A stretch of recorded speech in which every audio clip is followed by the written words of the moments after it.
Da da. Da da da do do do do do. And I din do do do do do do do do do do. And be boo. Partly sunny as it's raining. You know what? I love weather. Ladies and gentlemen, we're live. We are indeed live. Partly sunny, my balls, dude. It's raining outside and it's also very humid. I will not be tolerating this weather. God damn it. God damn it. Welcome to the stream, everyone. Hope you're having great evenings. Thank you so much for stopping by. As we're going to play some Honkai Impact today and look at some Honkai Impact things. The weather is frightful and I'm not having a good time. Dyson is on in the background and we're having a chill time right now. I don't have any water with me, but I do have a nice caffeinated beverage.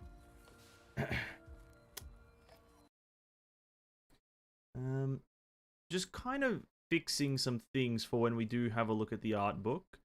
I can't guarantee that this will be a incredibly fluid experience. But when we do eventually start doing that, it won't be right at the start of the stream. We won't be looking at the art book right at the start. We'll be playing a bit of Honkai first, just get a few things done in the day, right? And then we'll be jumping into the art book. For now, again, hope everyone's having a great evening. I did not mean to open up Li Susheng's birthday. I meant to open up the survey. We haven't done a survey on stream in a very, very long time. I think the last time we did a survey on stream was like at least 3 patches ago, maybe 2 patches ago. This is going to be one of our first ones in a while that we're going to collectively do.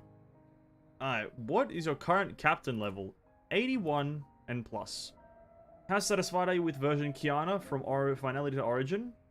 I would say I'm highly satisfied. What parts of version Kiana are satisfactory? Multiple choice, max 5. Ooh, well. New outfits. Do I remember the new outfits? I don't know, sure. The gameplay is new and interesting. Honestly, the quest gameplay was great. I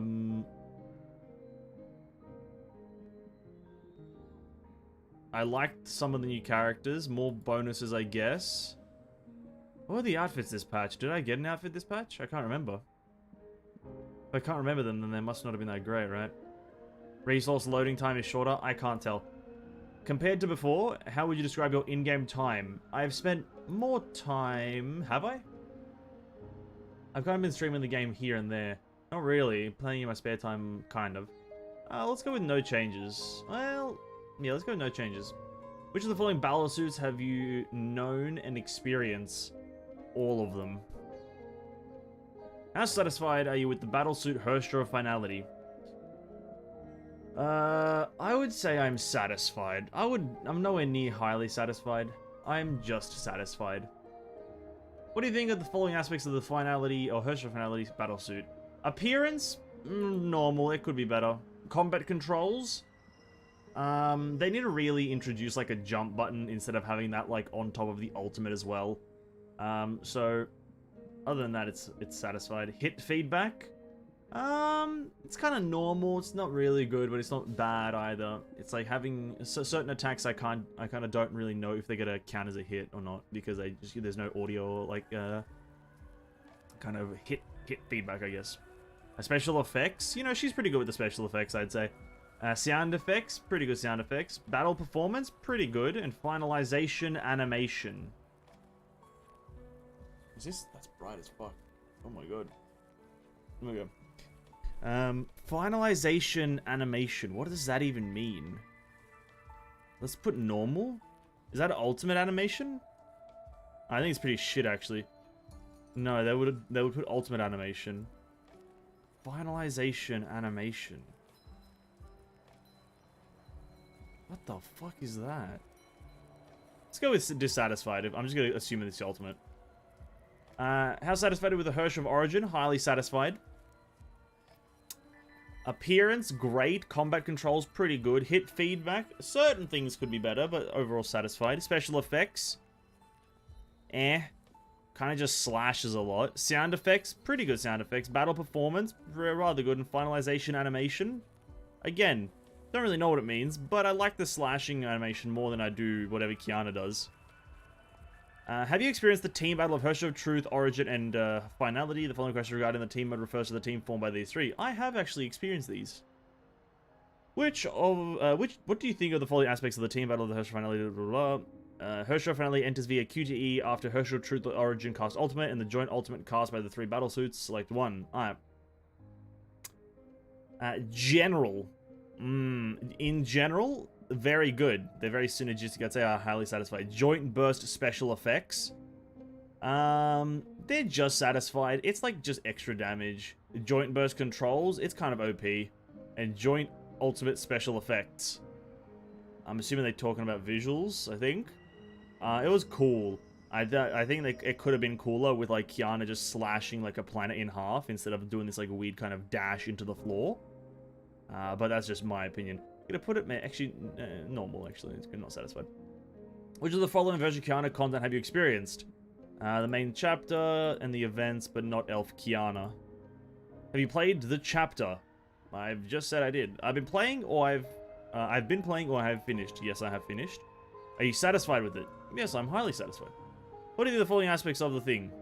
Main screen visuals, they're pretty alright. The change to the loading screen was all that happened, so it's not like fine. And then also they had like the general thing look. It's just fine. Stage visuals. What are the stages again? Where do you play? You go through a lot of different areas, don't you? In all of chapter 33 or 35. I'm gonna go through a lot of places. Satisfied. Story writing quality. It's pretty good. General combat experience. They had the airship thing, which was kind of funny and kind of fun. Then they had the three-stage boss that you fight with each three of the different Valkyries. And then they had the final part with Kevin in these two different forms. That's pretty good. You get given the three strongest Valkyries at triple S, so it's kind of easy. Playability. It's pretty playable. You just get given character. Playability is a tough one to gauge because you're not using your own characters, so it's kind of like, eh. Grindiness. I don't know what the hell you're grinding, but no. And appeal of rewards. Yes, you just get gems. Do you agree with the following descriptions of the story chapter? Generally, the interfaces are easy to navigate. Am I just the only one that doesn't know what they mean by the story's interface? It's not like an open world one where you have like... It's not like chapter 33 and 34. Oh no, yeah. Where you have like an open world and you're interacting with different things. You're just going from stage to stage, right? Sure, it's easy to navigate. Functions are easy to use, sure. Have you fully experienced the story? Yes, I have. After the main story update, what are your main sources of knowing the details of the story? Played the story? What is everyone else's, like, watching story commentary videos? Fair enough. Do you agree with the following descriptions? I'm generally satisfied with the story. You know what? It's not a strongly agree, but it's just an agree, right? Story presentation, cinematic is good. The cinematics... Yeah, that's pretty good. I would have put highly satisfied for that, but oh well. Are you satisfied with the story presentation cinematics of story chapter that thingy? Cutscene transcend. What fucking cutscene was that again? Did I miss this cutscene? No, we watched it. I remember this thing and how they rock up to there. I guess it was fine. Oh no, that's the one at the very end where you like do the flashbacks, right? Yeah, they were both great. Graduation trip was incredible though. Do you know the following Eternal Rewards? Stygian Nymphs Estonia and Honkai Impact 3rd Part 1 Memoir. I think I have all those. Are you satisfied with the Part 1 Memoir? It kind of recaps the whole game's history. I can't say that it's like overly incredible, but it's fine. The Bustling Holiday Symphony. That's the event. Sure. It was... What event was that? I don't know. What do you think of the following aspects of the symphony thing? The story writing. Oh, this was the chibi event. Yeah, true, the chibi event. The story writing. I didn't actually pay attention to the story, so I can't remember. Main screen visuals, they were kind of funky. Stage visuals, they were interesting. It's a platformer. Playability, it's very easy. It's a platformer. I guess that is highly satisfied. Freshness, it's a chibi one, so it's great. Grindiness, it was pretty grindy, but I think it was fair enough.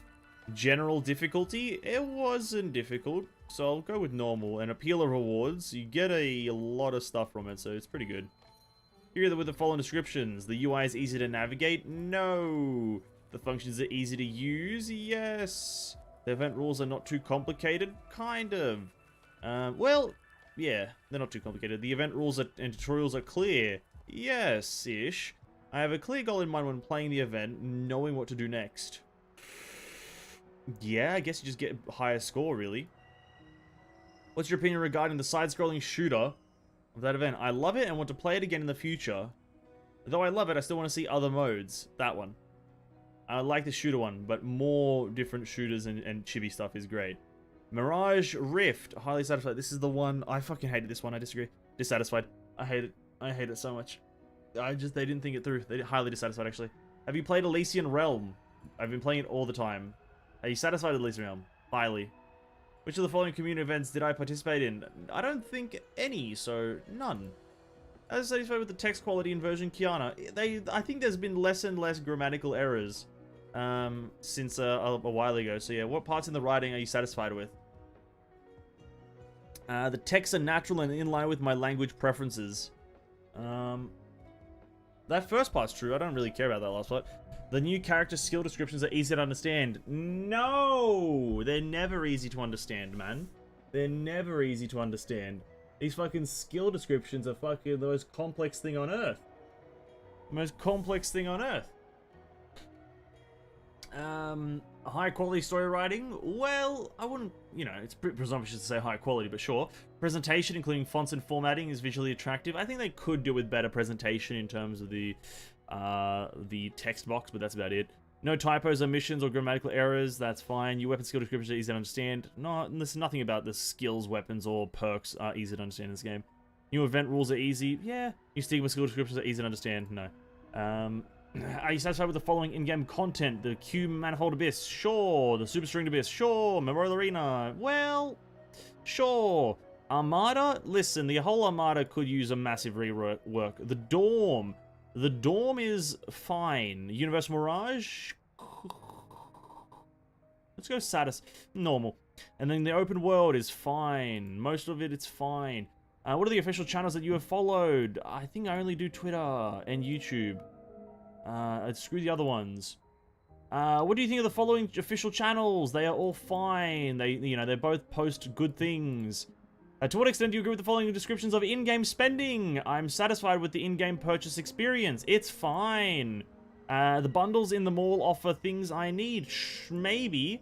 The prices of the bundles in the mall are reasonable. Probably not. Actually, let's go with an agree there. Or rather, a normal. The intervals of paid events are reasonable. Probably not. Nice decline.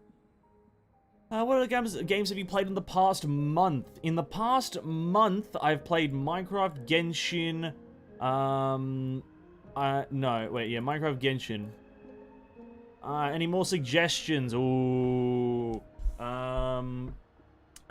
Account transfers. Transfers? Is that how you spell it? Yeah, transfers. Starting the day with an exam? Yeah, we're starting with an exam because MiHoYo needs to know that I'm not satisfied with their game. Account transfers from Steam to HoYoverse. Thank you. Hit him with a bit of a heart. Next one. What's next? What can we do next? Next. Let me do dot points here. That's one dot point. Next one is... oops, wrong thing. I can't do a... The fuck? It went away. Account transfers. Steam to HoYoverse. TY Heart. Then we'll go with full stop. Let's go for another one. What's another one that I'm passionate about? Passionate. Better skill description UI. That one's good. Do I care about anything else? Not really. That's all I care about right now. Really, I think that's all I care about right now.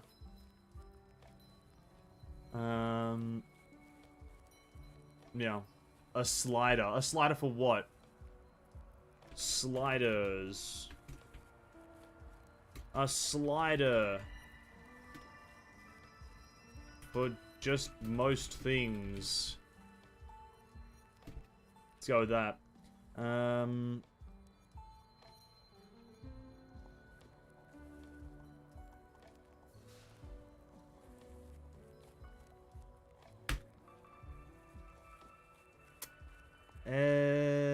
Honestly, yeah, that's all I care about. I'm not going to be bothered too much. This last part is, if I can't think of it, it's probably not important, right? Boom.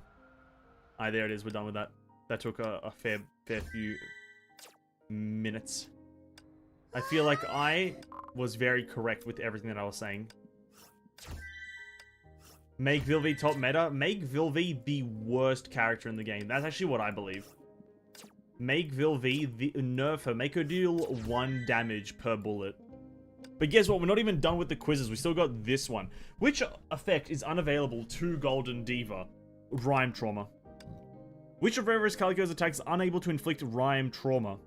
I believe it is her a combo attack. Plank M can greatly improve the host basic attack. But would also bring one of the following negative effects. Ooh.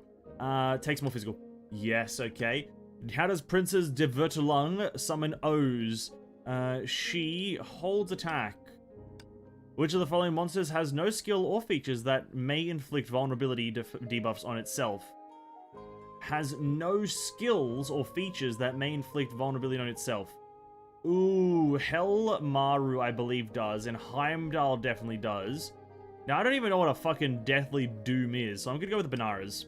Yep, there it is. How does Social Reason Constructium hit enemies with base attacks? How does Silverwing next trigger a special combo attack? When the scatter barrier is up, tap attack at the last blah blah. What can Divine Prayer's ultimate skill do? Ultimate skill of Divine Prayer is heal, I believe. I thought that's the Kiana. Azure Imperial has 3 different combos. If the combo used is different from the previous, you'll gain additional SP. And final questions. Did you name charge attacks as powerful effects? Which of the following statements about them is wrong? Ah, shit. Only charge attack consuming ego resonate with marks. Charge attack can be unleashed without full ego ID. I don't think that you can't do that one. What? Stygian Nymph. No, you can't use her thing without a full ego ID. You can't. No, you can't.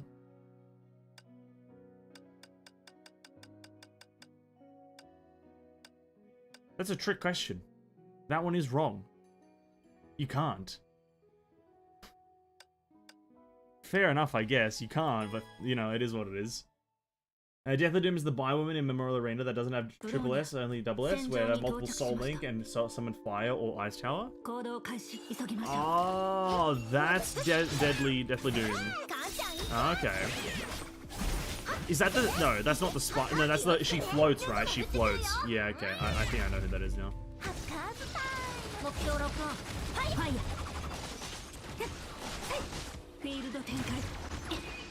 Yeah, I don't think I ever perform well on her, mainly because I don't really have anything. But yeah, dude, that last question's kind of dumb, because you technically... It's a trick question. It's got 2 right answers, but one of them is the only actual right one. So, you know what? Mihoyo stinks.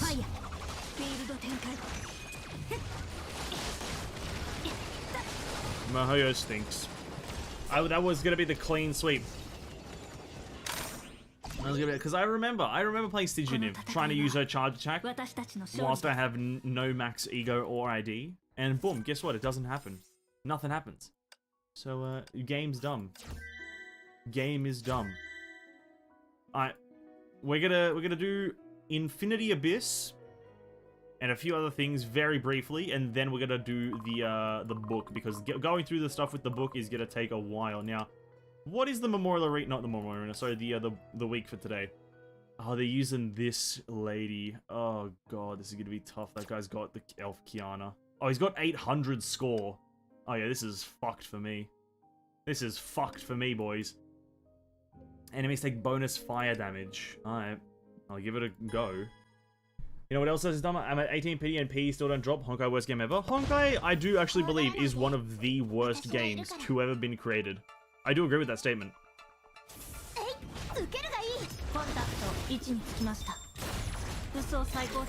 Like, there's no redeeming features here.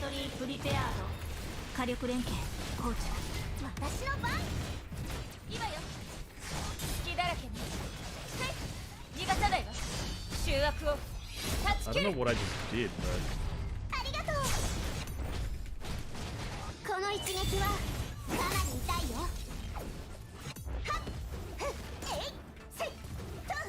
My god, could you,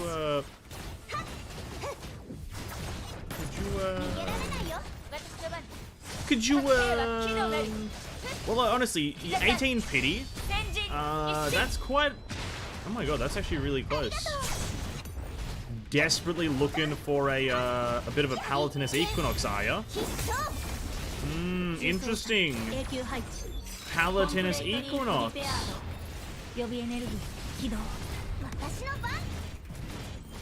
Well, if you don't get her, you can just save for like someone else, right? There's some pretty cool characters coming in the future. I don't know, I've heard through the grapevine that there is some interesting ones.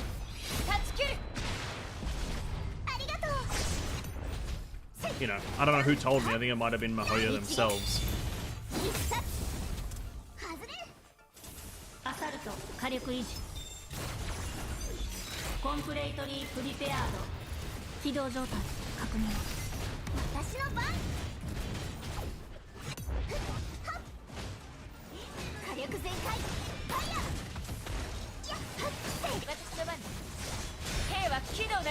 I should have used my ultimate there. Should have used the ultimate.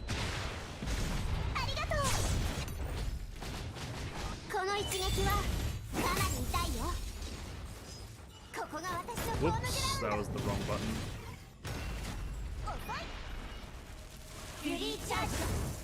I have the P Nibengirl skin. That's the only reason I have a weapon from the operator but seriously, it's just for the skin, really. That's a fair enough reason, though. That is a good skin.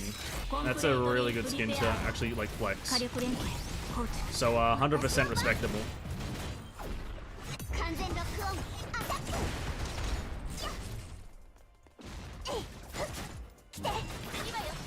I respect the hustle there.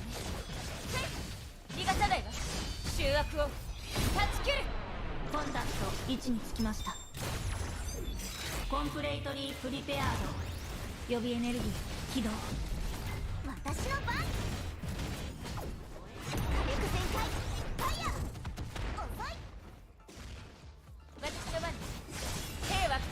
my god. Oh my god, what the hell?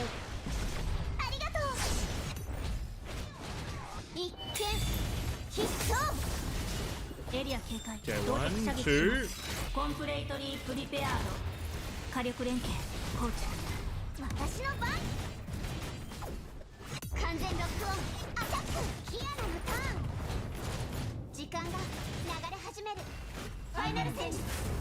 Good luck with your rolls, though. And I know that's pretty much late to say right now, because you're at 18. Almost guaranteed pity. But still, good luck with the rolls. Hopefully you... Because, well, I guess if you don't get her by tomorrow or the day after, you just don't get the character. Right? Because, like, she's not having... her banner's leaving, right? So that's pretty rough, I guess, if you don't get her now, essentially. It's now or never.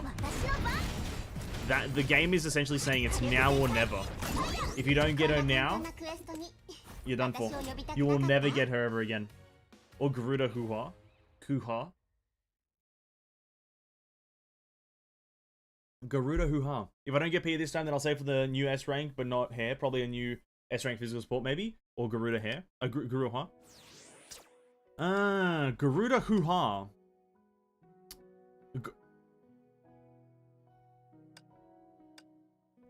Garuda hoo-ha. Interesting. I don't know if that will be playable. You know, I'll be honest with you. I'll keep it a stack. I'm a man of realism. I'm not sure. It'll be cool, but you never know. Why the fuck is Pardafellas here? What the fuck? Bro, I hate it when it just reconstructs my team for no fucking reason. Like, please, fuck off.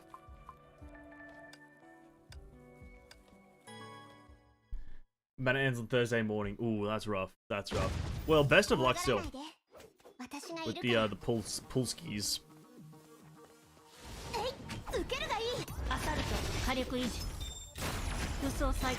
I can only offer, like, words. Can't offer anything else.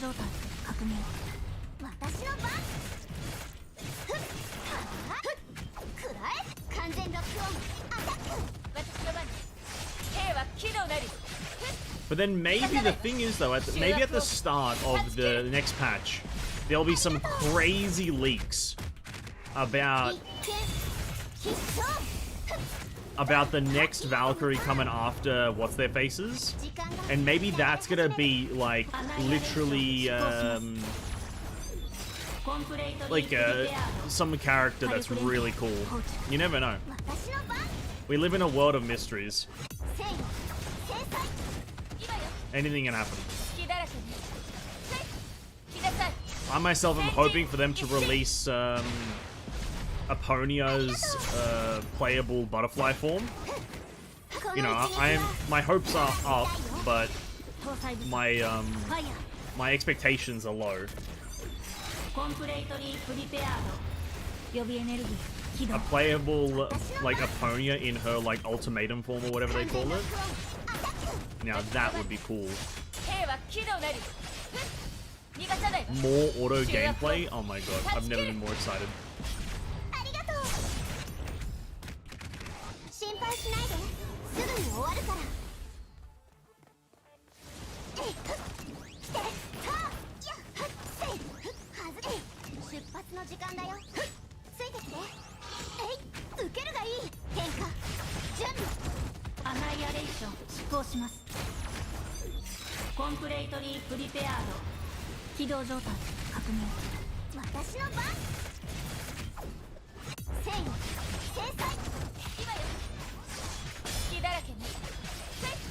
I have no idea what fighting those guys did, but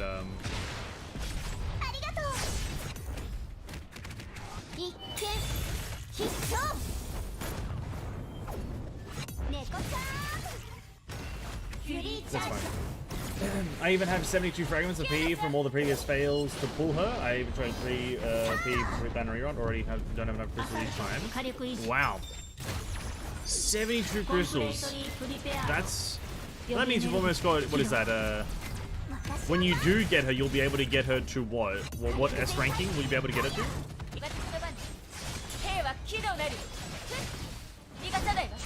Like you'll be able to get her S3? Is that correct? I don't know how it works. Because it takes a lot of fragments to craft the character, but to get them the first time. But then to upgrade them like sequentially, it takes less, right? So with 72, no, you'd almost be able to get it to like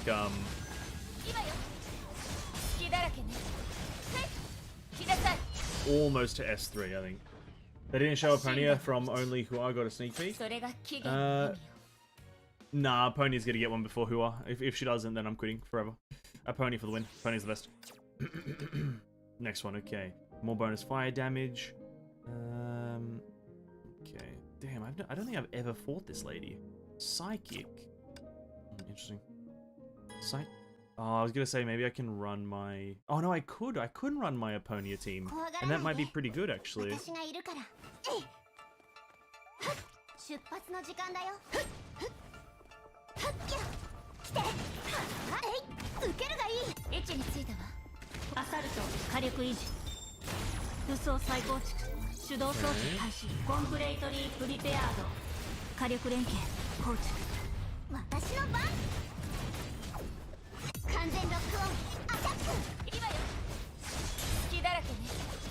Only S1 because P is a soul type with the usual S rank. I should have stated soul, not fragment. Oh. I don't get the difference. I don't think I've ever understood the difference. I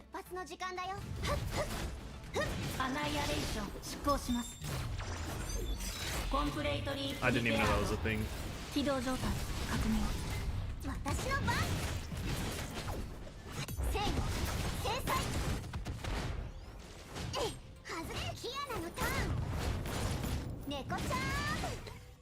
Fragment only 25 or I think 30 for S1, but I think solid 70. That's a bit weird, isn't it? That's a bit weird. I had no idea about that. I thought everyone was just fragments, and if it was just an S ranker, it was 25 or whatever, and then if it was a an SP character, then it's then it like goes up exponentially.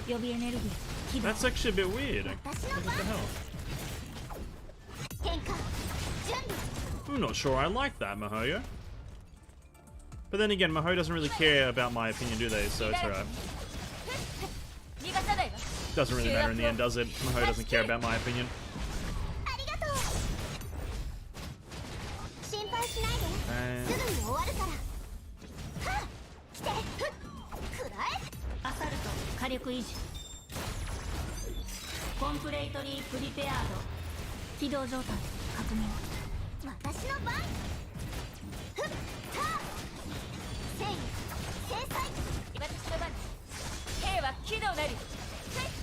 I think the difference is the characters that have a soul are an evolved version of the character from regular S, like D to P, or DA, sorry, to PA. The only thing is that you can't use DA and P in the same team. If you notice with some characters. Ah, I didn't notice that, but that's a cool thing to note. Alright, you can't... What the... Bro, you can't dodge through that shit? What the fuck? I thought you could.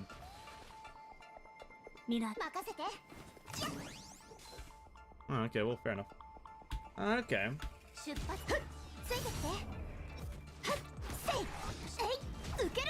There's a lot of things I don't seem to know about Honkai still to this day. Very insightful. But the more I learn, the more I do believe that I hate the game. Hey, that's soul fragment and like a character. No, wait. How does it go again? The soul and fragment difference? That's kind of weird.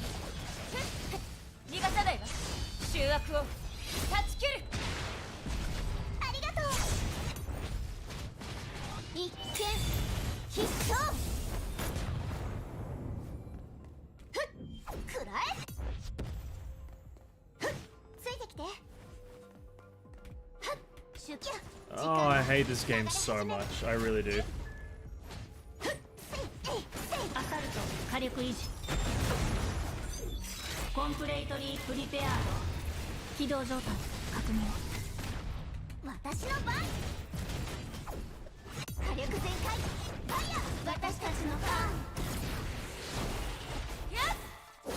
Is Vilvi on the stage? Well, Vilvi's cringe. As you can tell, she's been nerfed. I've actually removed all of her damage from the game.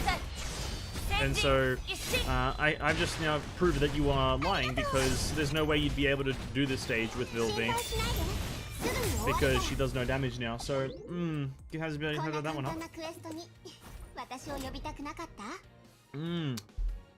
The truth comes out, Vilvi is actually the worst.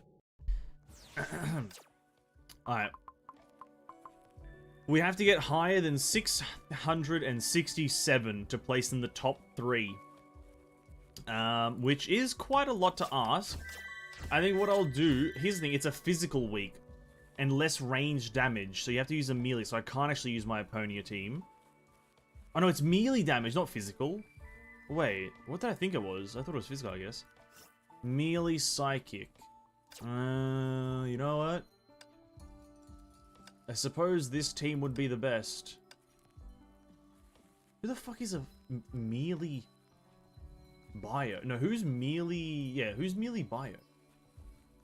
DA? Dia and Cora. Is that what it recommends? It does, okay. Okay. I gotta go with this team because it's my best melee team. I don't have any melee characters. I've just noticed this. What the fuck? I guess I just don't like melee characters in this game much.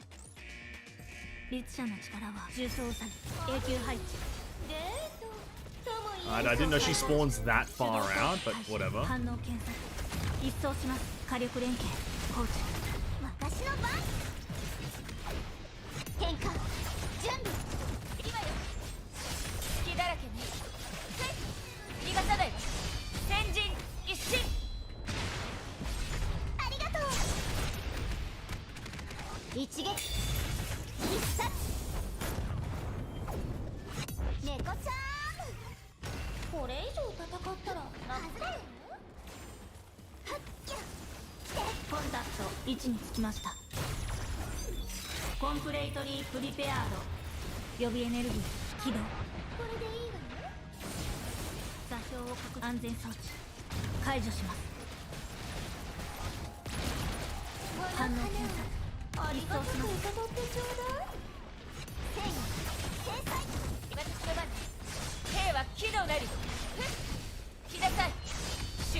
We're just gonna chuck this in. Sovereign and soul and frame are kind of shitty to me, but in normal terms, we get frames with larger quantity than getting soul. Really? Could say 1-to-3 ratio to soul. Okay.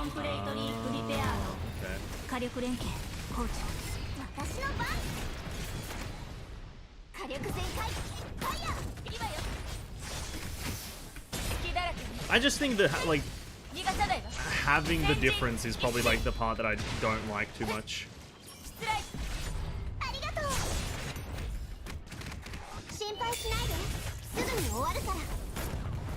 I feel like the difference is unnecessary.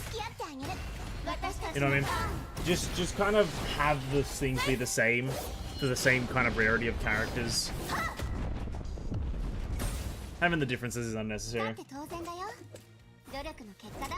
It's kind of unnecessary. Alright. That was a 3-7-1-4, so we made it into the top 3, I believe, right? Yeah, we're third. Oh, we're 1 point behind second place. Ooh. Oh, what is he running though? What's he rocking? Oh, okay. So I do have just because I have the pre-arms, I could beat this guy. I think we reattempt just to get a better score and at least get second place. Let's try that again. Because I did mess up a bit because I didn't really know what that fight is. I've never done that fight before. Now I know that she spawns at the fucking back of the arena.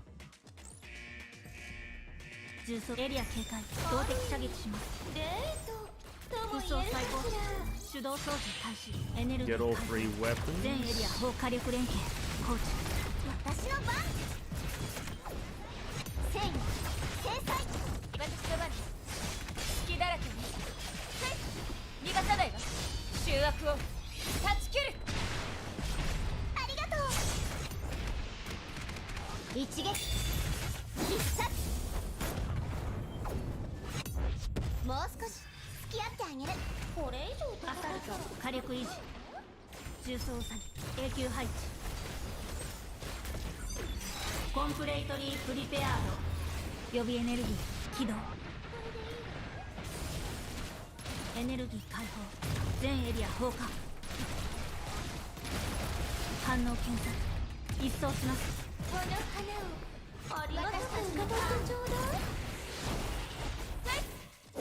It's DF at this age, but I've got no stigma for her or Nyx.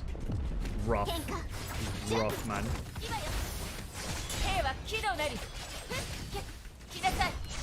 But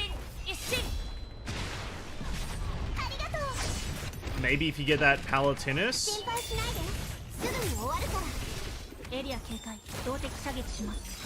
maybe once you get that Palatinus, next pull, the story will change. Who knows?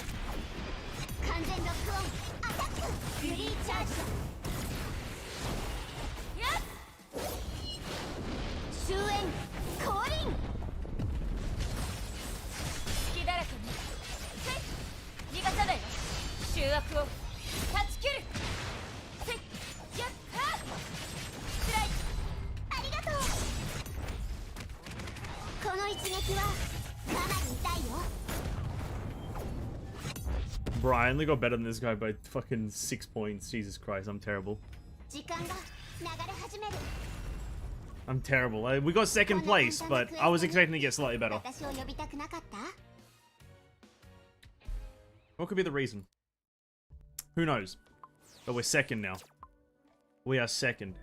Damn, what is this guy rocking? Oh, you know what? That's what he's rocking. A triple S finality. I just noticed that. I just noticed that it was a triple S finality with double S origin and truth. I just thought it was a single S, and I was like, how is a elf carrying that so hard? But yeah, okay, it's just triple S. Fair enough, man. If you get a rock a triple S, you do you. I ain't gonna try to control you. I ain't gonna try. You do you, buddy. You do you. Jesus Christ. Jesus Christ, mate. Alright, let's quickly buy up our shop.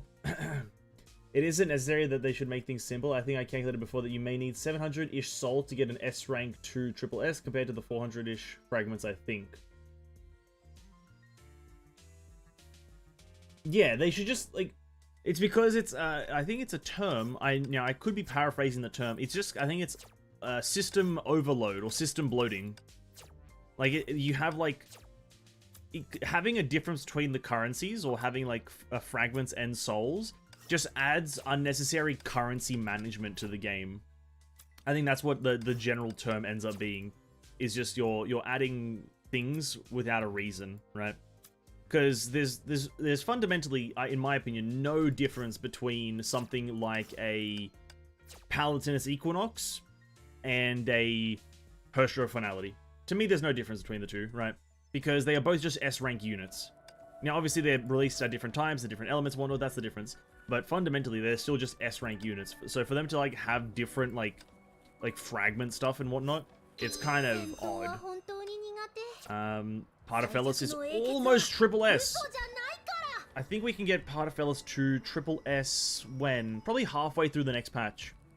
No, not halfway. Like 3 to 2 weeks into the next patch. Or, if I get lucky, if they give away another, like, a Pardafellis box or something, I'll be able to get her through that. But very good. Pardafellis almost triple S. This doesn't do much for me apart from just kind of give me a better character for some teams. But yeah, it's not bad. Hey, what's up, Lariel? Welcome to the stream, man. Hope you're having a great evening. Thanks for stopping by. Really appreciate it. Now. This is one thing that I must do really quickly. I must do this. We are at 128 of the Pure Crystal Daylight thingamajig, right? Which means that we are 12 away from a craftable Elysia Stigma. Which, by the way, I need. I need this crafted Elysia Stigma because that would give me 2 set Elysia. 2 set G... Ooh, that's the wrong character. 2 set G4 Elysia, which would be very good.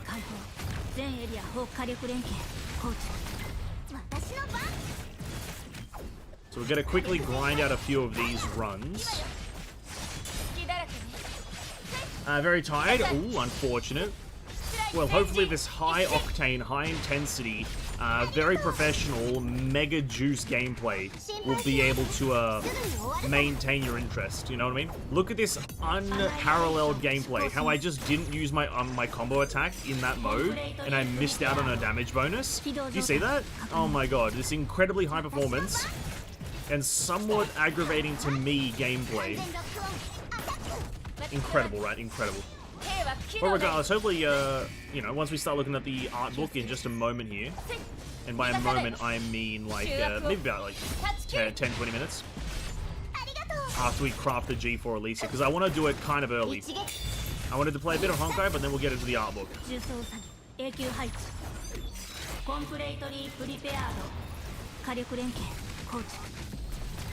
I'm gonna play a bit of Honkai, get some things done, and then we'll take a look at it. I think it will take a fair while to get through all the pages, because I think the book has about like 170 pages, but I've got I took pictures and kind of like made it, got a few more things, right?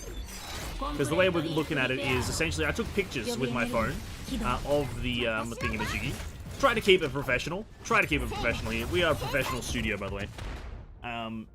But I decided to take more because there are some interesting things in there that, for those who haven't seen, like, anything of it, there are some, like, certain characters, like, when they were sketching the characters, some of the other designs that were on the table for some characters were really cool.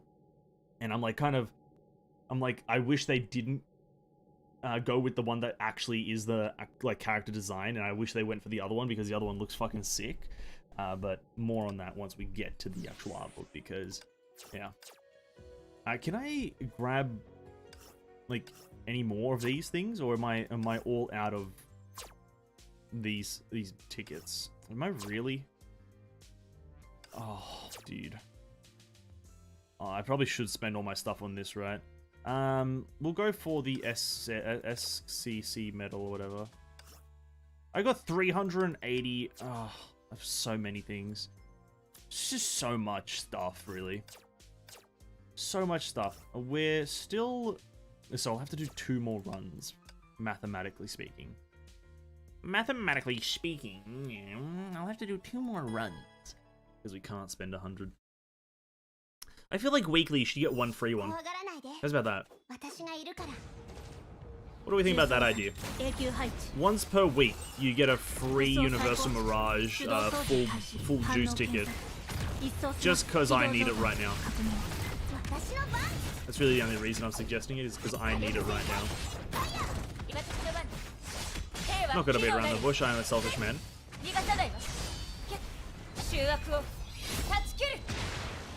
Bang, bang.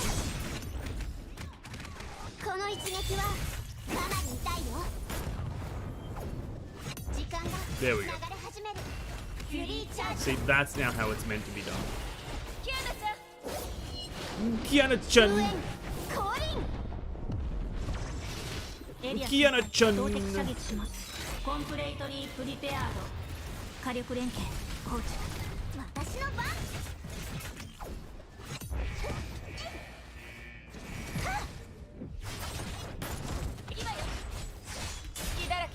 Kiana-chan!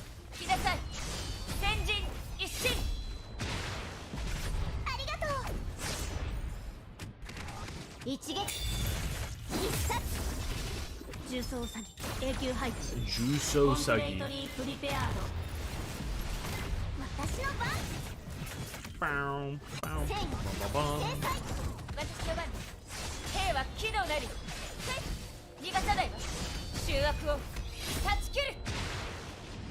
Very good. Oh, that takes so long. I had a minute left. Oh, I need the physical characters. Hopefully, like, Alicia is usable, right? With just her 2 set, right? Surely that's like the case. She's just usable with 2 set. Oh, we need to do it one more time. Oh, just make her usable with the 2 set, right? That would be the most optimal thing.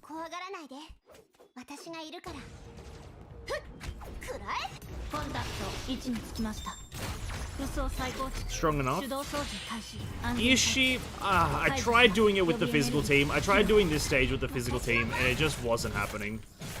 It might be my supports. It really might be just my supports. But, yeah. The 2 set, but her bow is quite important. Yeah, that's true.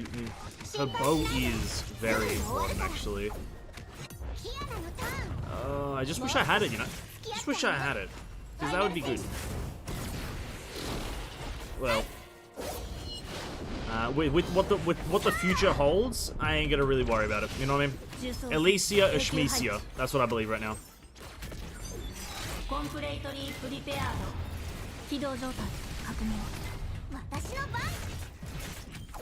Chunk of this.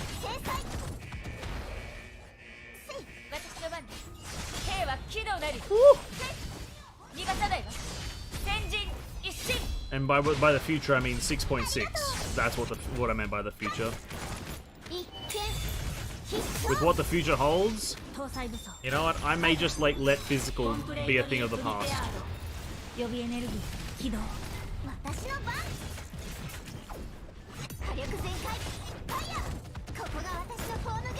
Honkai bullshit. A DPS without a support is not a DPS. Yeah, that's like more so the case. The weapon is probably incredibly important, but somehow the support can make a difference. Because you know why or how I got to this stage? It's just by having Senti, right?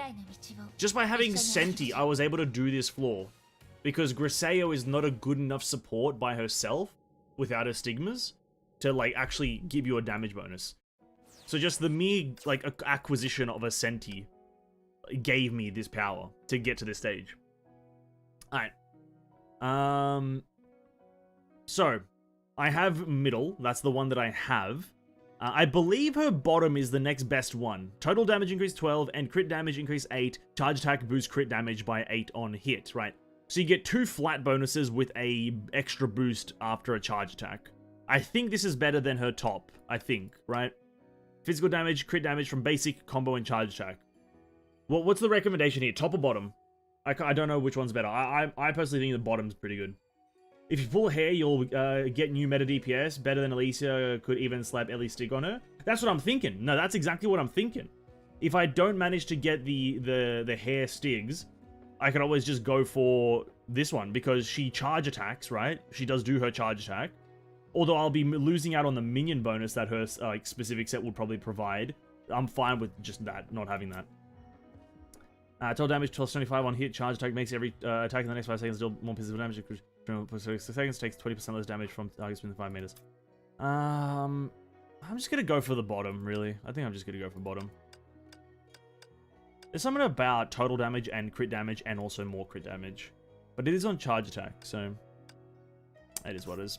Alright, this has to be unequipped from you, so take... Nope, not that one. How do I unequip?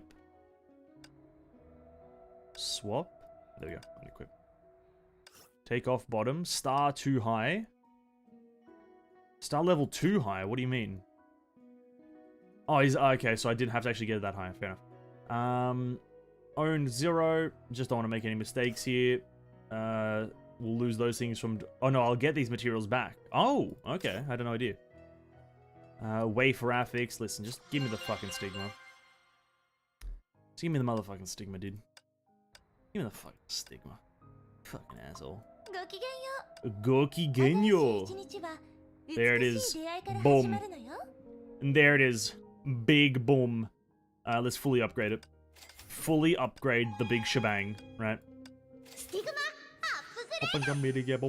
Hey nani ding dong da dang dang dang. Oh ho ho hey. Hi hi ha hi hu ha hi hu ha hi hi ha hu hi. Hey, what's up, King? Welcome to stream, man.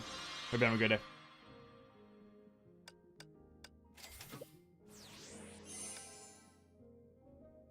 Big booming schmick shebangs.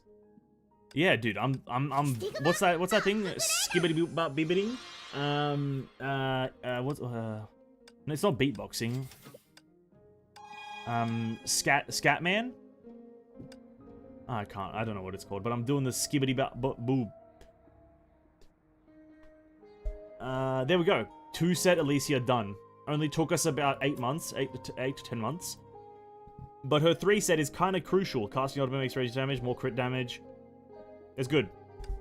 Now, for the sake of just an attempted run, or an attempted victory royale, yeah, Fortnite, we're about to get down, right? We're gonna go attempt and see how it goes in the Universal Mirage, right? We're gonna just give it a shot and see, with the 75% physical bonus that we have, can I actually just clear it with a physical team? This physical team, to be precise. It's not great, but it is the best I've got. Do you need all 3, or is it fine to have the other character in your sockets? It's fine. No, it's absolutely fine. It's just that having her specific 3 set is essentially like, if I'm to use the example, it's like having your best in slot tier bonus in WoW. Right? That's the difference. You can use other pieces of gear, but having the best in slot tier bonus is a lot better.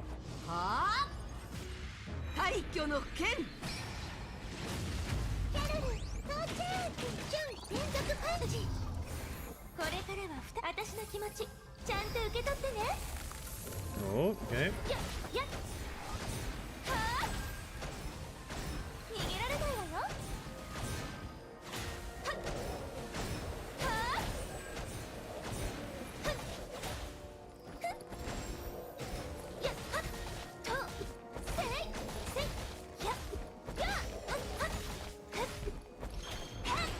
Ooh. Because even with the 75% physical damage bonus that we do have, it's still not compared to like my elemental damage with a negative bonus, or a minus damage essentially.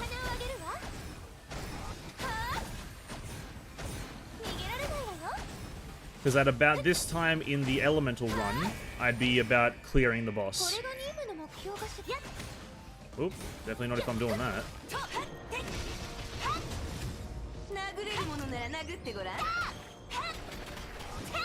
But then again, I don't really know how to use Senti. I'm just kind of spamming buttons here. I see, this is what I see people do. They just kind of do that.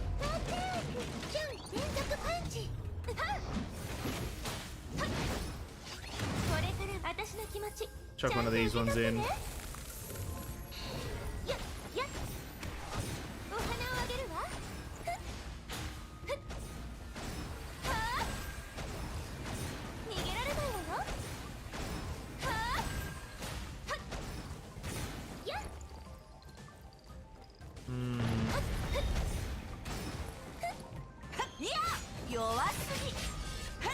Yes.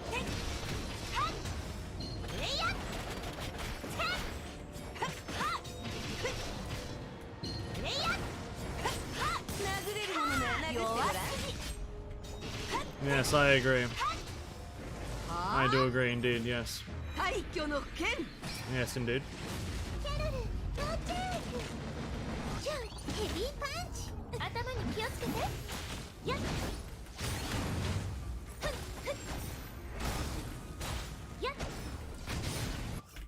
Yeah, so it takes too long. The physical team on the supports. If I had like maybe full set support Senti, maybe it would be good. Or if Carol had any support. I don't think Carol has a single good stigma on her. Carol doesn't have stigmas. So that's probably problem numero uno. Is that I've got no damages supporting coming in from her. I probably could chuck something on that may prove moderately useful, but as they say in Italy, where's the gabagool or some shit like that? What is Carol's best in slot? Does it tell me here? Can I find out? Recommendations. It's Paganini. Crit rate increase. Is Paganini good? I swear I was told early on in Honkai days that Paganini was not that great. Paganini was not top tier. I need to deal bonus damage to shields, specifically to shields. Can I just take deal both host damage dealt to shields? Creates a blast. Will it is more physical damage. Okay. Yeah, I don't think that's definitely not it. Well, the elemental team is still stronger. And that's all she wrote, eh? That's all she wrote. Alright, it's 7 o'clock. Memorial Arena's about to unlock, but we're gonna chime in and do something else. We're gonna do the other thing. The other thing that I want to do this stream. So for those who saw the community post, the book, and all those who are here for like the past week or two that of the stream, I did get the art book. The art book has arrived, and it is just here. We're gonna look at it today, right? This is the art book. That's the back of it. This is the front of it, and there's a bunch of stuff in there, right? It's a book. I'm not gonna show the pages because, listen, if I'm gonna hold the book here, no, I'm not, right? End of story. But the book is actually, I might even keep it on the table, just if I need a reference back to it. If I've taken a dodgy shot, right? If I've taken a dodgy shot, I want to be able to reference back to the book. But this is how it's gonna work, right? Let me just clarify a few things. Here's the thing. Here's how it's gonna work. This afternoon, I sat down and decided to digitalize the book. Essentially, I took pictures of the pages because I do not have the studio to professionally have a live performance reading of a book, right? I don't have the studio for that right now. So I essentially have all of the pages in a little file here, as I'm looking at about 200 different images. So we're going to go through all of them. And there's a few extra ones. There's only like 170 pages in the book, but I took about 200 because there are some interesting things. There are some interesting like parts of certain pages that I wanted to like zoom in on and take a bit of closer of a look at. So if I can just figure out open that. To be quite frank, it doesn't look terrible. It's crangled. It's not that bad, to be honest with you. Listen, the only thing that you'll notice is that I got a dirty table, but who the fuck didn't think that I had a dirty table, bro? If you didn't think I had a dirty table, absolutely just done, right? Why not do a cheeky intermission and then move your webcam, turn a light on, away you go? And put the webcam where, King? Have you ever thought about that one? Put it where? You fucking idiot. You fucking absolute idiot. I'm not gonna listen to you, King. I'm not gonna listen to you one bit longer. I'm not gonna listen to you any longer. Wabam. Now I need to figure out where to put myself. Now I'm gonna minimize myself to a pretty high degree. I'm gonna slide myself in the top corner here. Right? Now you guys might be wondering, what the fuck is this? Well, it's the first page of the book. The first page of the book. Let me just fact check myself right here. Look at this. Look at this. Look at that. The first page of the book.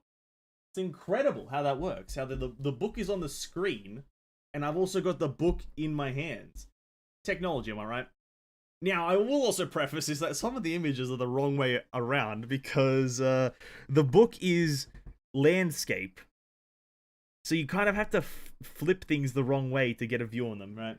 So just listen, if I have to rotate images, I don't want anyone hit me with the, what the fuck is happening here? Why are the images rotated? It's a landscape book. Books aren't meant to be landscape. Listen, that's the truth of it. But this is the first page that we have, right? Let me click into here so we can continue. The second few pages are like some manga panels, right? This is their animation panels. It's actually kind of weird that this is what they start with. I'll be honest with you.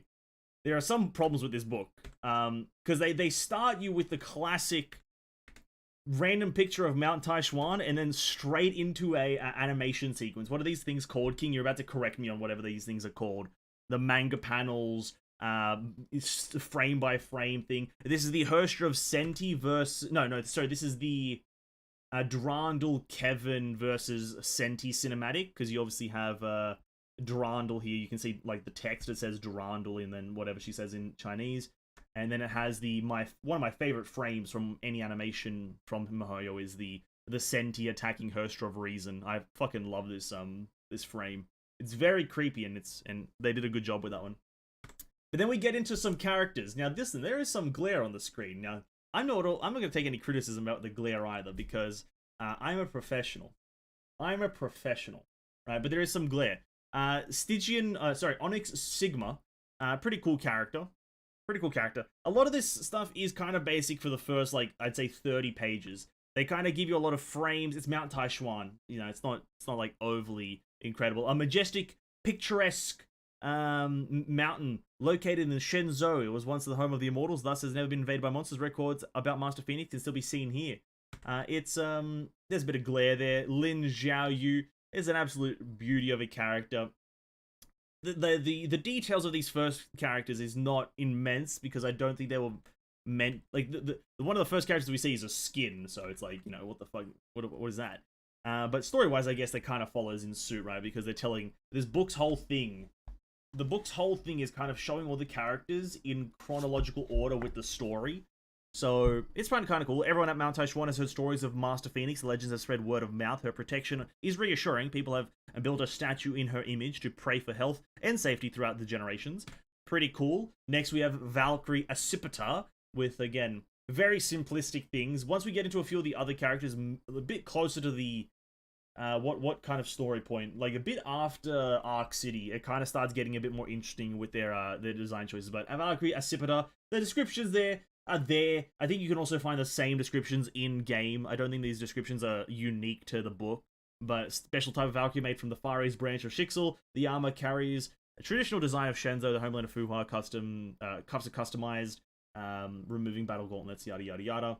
And then you can't see Phoenix's face, but Phoenix is there. In fact, don't worry, the glare is jarring.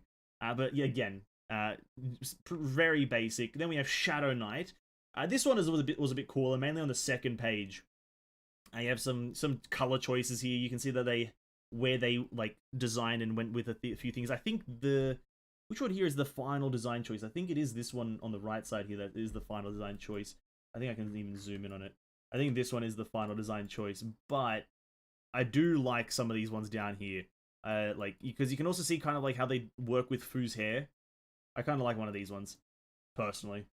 They look a little bit more fuller, obviously because it's a lot more stuff happening, but also the hair design you can see is kind of different. I think it works because of the visor. But that's that one.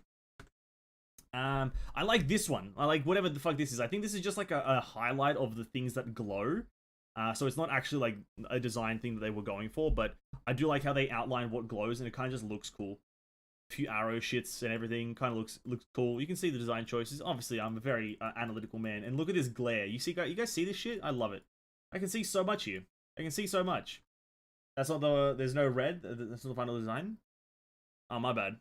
I guess no, I'm pretty sure there is. It just glows when you use her in game. She just glows. Anyway, moving on. I believe this is Taishuan Impression. It's a skin for Azure Imperia. Bright moonlight shines across the mountains with a snow piling on the rooftop. Remember the scene unfolds like a painted scroll on old stories. This one, again, great. The next one is probably like one of the best kind of panels in all of Honkai. To be quite frank, I think a lot of people can agree with that. This is one of the better panels, or manga frames, anime frames, whatever you want to call it. One of the better ones in all of it, just because it looks dope and we get to see a lot of characters that we didn't get to see before Li Susheng's release. Obviously, Li Susheng's Stigma tell us a lot about a few of these characters, mainly like this red lady and I think her, but regardless, one of the cooler panels. Then we have Azure Imperia. We have Azure Imperia A, Azure Imperia B, and C. The designs, you kind of tell the difference. Again, it's kind of tough because even in the book, it's not like overly detailed because obviously they're very small sketch images, right? But you can see the differences. I kind of like A, to be quite frank with you. I think the one that's closest to the final release is C. C or B are the closest one to release, but the reason I like A is that you can kind of see that she has the I don't know what it's called, but it's like the Chinese like formal like dress, formal like suit. I think it's a male formal suit, I think. Don't quote me on what it is, but like the characters in Liyue in Genshin Impact, like the male guys wear them. And I kind of like it, and I like the white and black on the other side. It like kind of looks pretty cool. So yeah, design differences there. Very cool, very cool. And on the other side, kind of, I think this is like pseudo final design. Nothing crazy changes after this one. The gauntlets you can kind of see in the bottom here. The gauntlets, I didn't even know they had gauntlets. I thought they were, like, those were her weapons. Did it actually say her weapons? Design sketch. Jingcho, yeah, what Jingcho wears. It's kind of like that. Yeah, true. The button up and down the middle, kind of like formal Chinese attire. I think it's formal. I'm not sure. I'm just spitballing here, just kind of second guessing, just in general guessing. Then a random page about Fuxi or Nuwa. I'm not exactly sure which one it is, but just a random page about... I was confused when this one came up. I was like, what the fuck's this doing here? I think it's Fuxi though, right? Book of Fuxi. It's the elf. I think the elf was released alongside it. It didn't say anything on the page. I can't remember which one this what it is, but she looks cool. Just an elf character though, just kind of a small chibi. And then we have a dope-ass frame or panel of Senti. You can't really go wrong with this one. Senti's a dope-ass character. You can't go wrong with this. And you got the different things. You got the sword, you got the chain blade, and you got the big old... I think this has actually been an image for a while. I don't know why I'm acting like this is brand new stuff. It's not. Then we have the graveyard of Taishuan. Weapons are her toys and fighting is just a game. You can find all the answers here. That is, if you can defeat her. I was expecting a bit more rhyming. But there was no rhyming, so... whatever. But it's kind of just a bit more scenery. This is the part where you fight Senti as... what's her face? Herstia of Void / Kiana. Void Drifter. Yeah, Void Drifter. And it's kind of a cool fight, cool thing. And then you have Senti's design, which is probably my favorite. Like, Senti has two appearances in this one. One, which is this one, which looks dope. And she has one of her skins, I believe the summer skin, the shark one. Which, to be quite frank, looking at her designs is fucking great, because looking at her weapons is dude, the weapon design they did for him, just like looking at the chain blade. You have the chain blade, which you can see it's a chain blade. Obviously, look at that chain. And then the sword, kind of a generic sword, really. To be quite frank, it's nothing crazy. The generic sword, still looks cool though. And then a spear and the great sword, and it's all to put together. It's fucking dope ass character, man. Just dope. But the even more dope thing down here, look at this fucking design, man. They should have went with this. It looks a lot more evil, or this should become like a skin. This should be like a prestige skin or something. She like upgrades to like more clothed and more badass and more like kind of not even, I don't want to use the demonic term, but it kind of is like that vibe, like corrupted, more corrupted per se, because you can kind of see she's got the black and red wispies. The neck is like black and red. Like you can kind of see stuff around the face kind of turning blackish, and it's like the hair is done differently. I think she's got a ponytail here. I think that's a high ponytail. So it's like this should be like a prestige skin or something because it looks fucking dope. But then some other designs were this one over here, which is on. I can get a better picture of this one on the next page. But some of them have just different weapons. Like here, you can see a bit more of a lighter design for like some of the parts in the back. Looks fucking sick. A bit more corruption on this one, as you can kind of see the tendrils on the legs. And then this one's got like a different sword. It's like a bit more of an ethereal sword, right? And then if we go to the next page, we can see the other one, which the one down in the bottom here, the goddamn pirate. They bring out the cutlass, dude. Holy crap! This could also be, I don't want to say a prestige skin, but they should do something with the cutlass because the cutlass looks fucking. I think it's a scimitar. Sorry, it's not even a cutlass. I think it's a scimitar.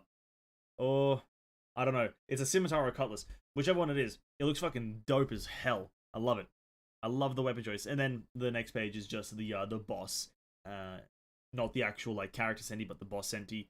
Enemy, history, skillful weapon master, yada yada yada. We all know who Senti is, right? We're not going to try to explain who Senti is. Then we have more storyboards. Thank you, King, for telling me what that is. More storyboards. This is now the Hersha of Void versus Hersha of Sentience official fight. Thingamajiggy, whatever you can call it. Did they fight or no? And then you have one of the best animations per se in all of Honkai. Rubia, I believe it's called. I can't remember. Rubia, absolutely immaculate. I also like one thing where they like write certain words on the actual storyboards slow. Like, yeah, this is meant to be slow. I don't know. I've never really looked at storyboards personally, so I don't really know what they're meant to look like or meant to do. But yeah, slow. And was it slow? Yes, it was. So good job. And then Senti is looking sad with Phoenix in the background because that is the end of the Mount Taishuan, I believe. This is me and myself.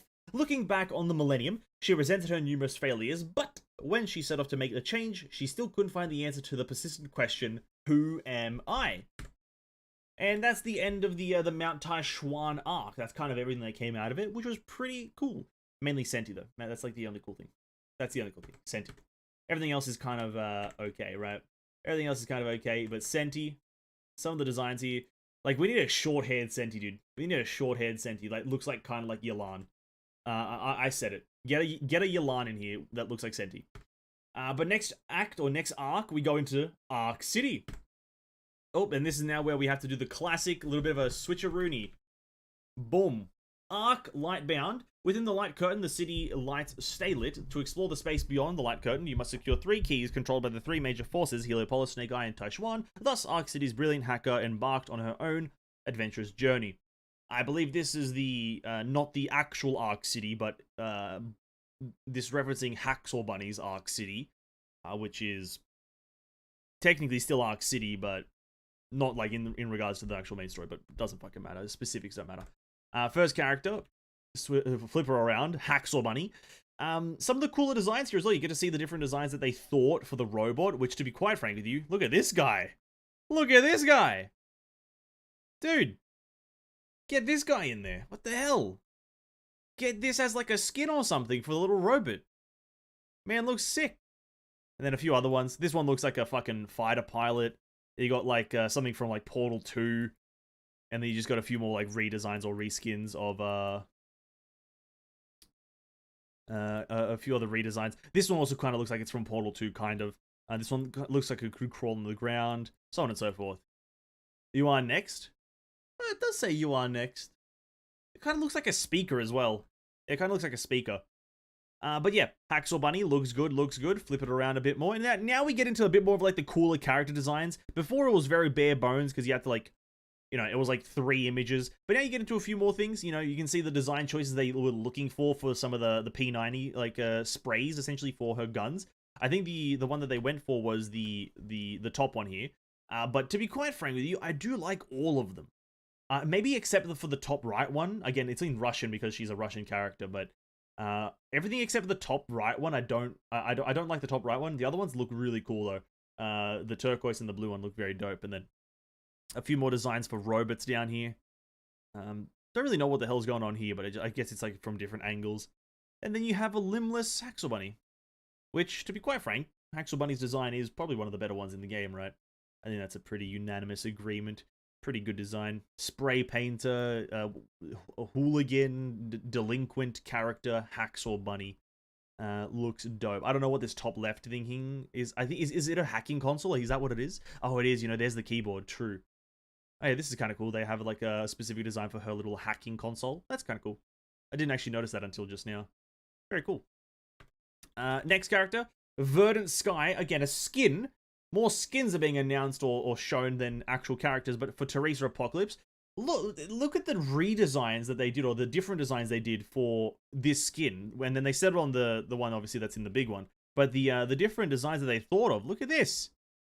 They had, like, these kind of look a bit more like she's like an actual teenager, just kind of like strolling around the school or just strolling around town. To be quite frank, she's got a sweater with like one stocking, not stocking, and then over here she's just kind of like in like a hipster dress. So it's like, I kind of thankful they went with a bit more of like, even though the left one is kind of still the same, like hipstery kind of thing, modernized kind of young high school girl attire essentially. I think it still looks a bit more appropriate for the tone of the story than these other ones. And then as for this other skin on the right here, it's practically the official one, just probably different hues of colors and so on and so forth. But as for the words, I didn't care about the words too much for the skins because you can probably find them online somewhere or in the game really. Next skin, Old Times for Bronya. Don't really know what character is Bronny rather. Sorry, Bronny for Hacksaw Bunny. That is cool character design as well. Few redesigns, nothing too drastic. Just generally just slightly different clothing. I think still went for that same vibe. You can see that it's the same vibe though. It's a lot different from the Teresa one, because the Teresa one you can see that it's kind of going for different vibes, different aesthetic of clothing. This one's the kind of, you can tell that they're a bit more different. Whilst with the Bronny one, you can kind of tell that it's going for a bit more of that like strapped up vibe. There's straps everywhere. There's buckles, straps, you know, leather things, pouches. You kind of tell that they're going for the one specific design like choice. Barista, you know what? Is that actually? Oh, you know, she does have. Oh, you're right. Is that what she? Oh, that's what she is. True. I didn't read the description. She is meant to be a barista. Oh, well. To be quite frank with you, the one that they did settle on looks the most like a barista. Because here's the thing. Grey/black is the most barista color. I think, in my opinion. I only ever see them wearing grey or black.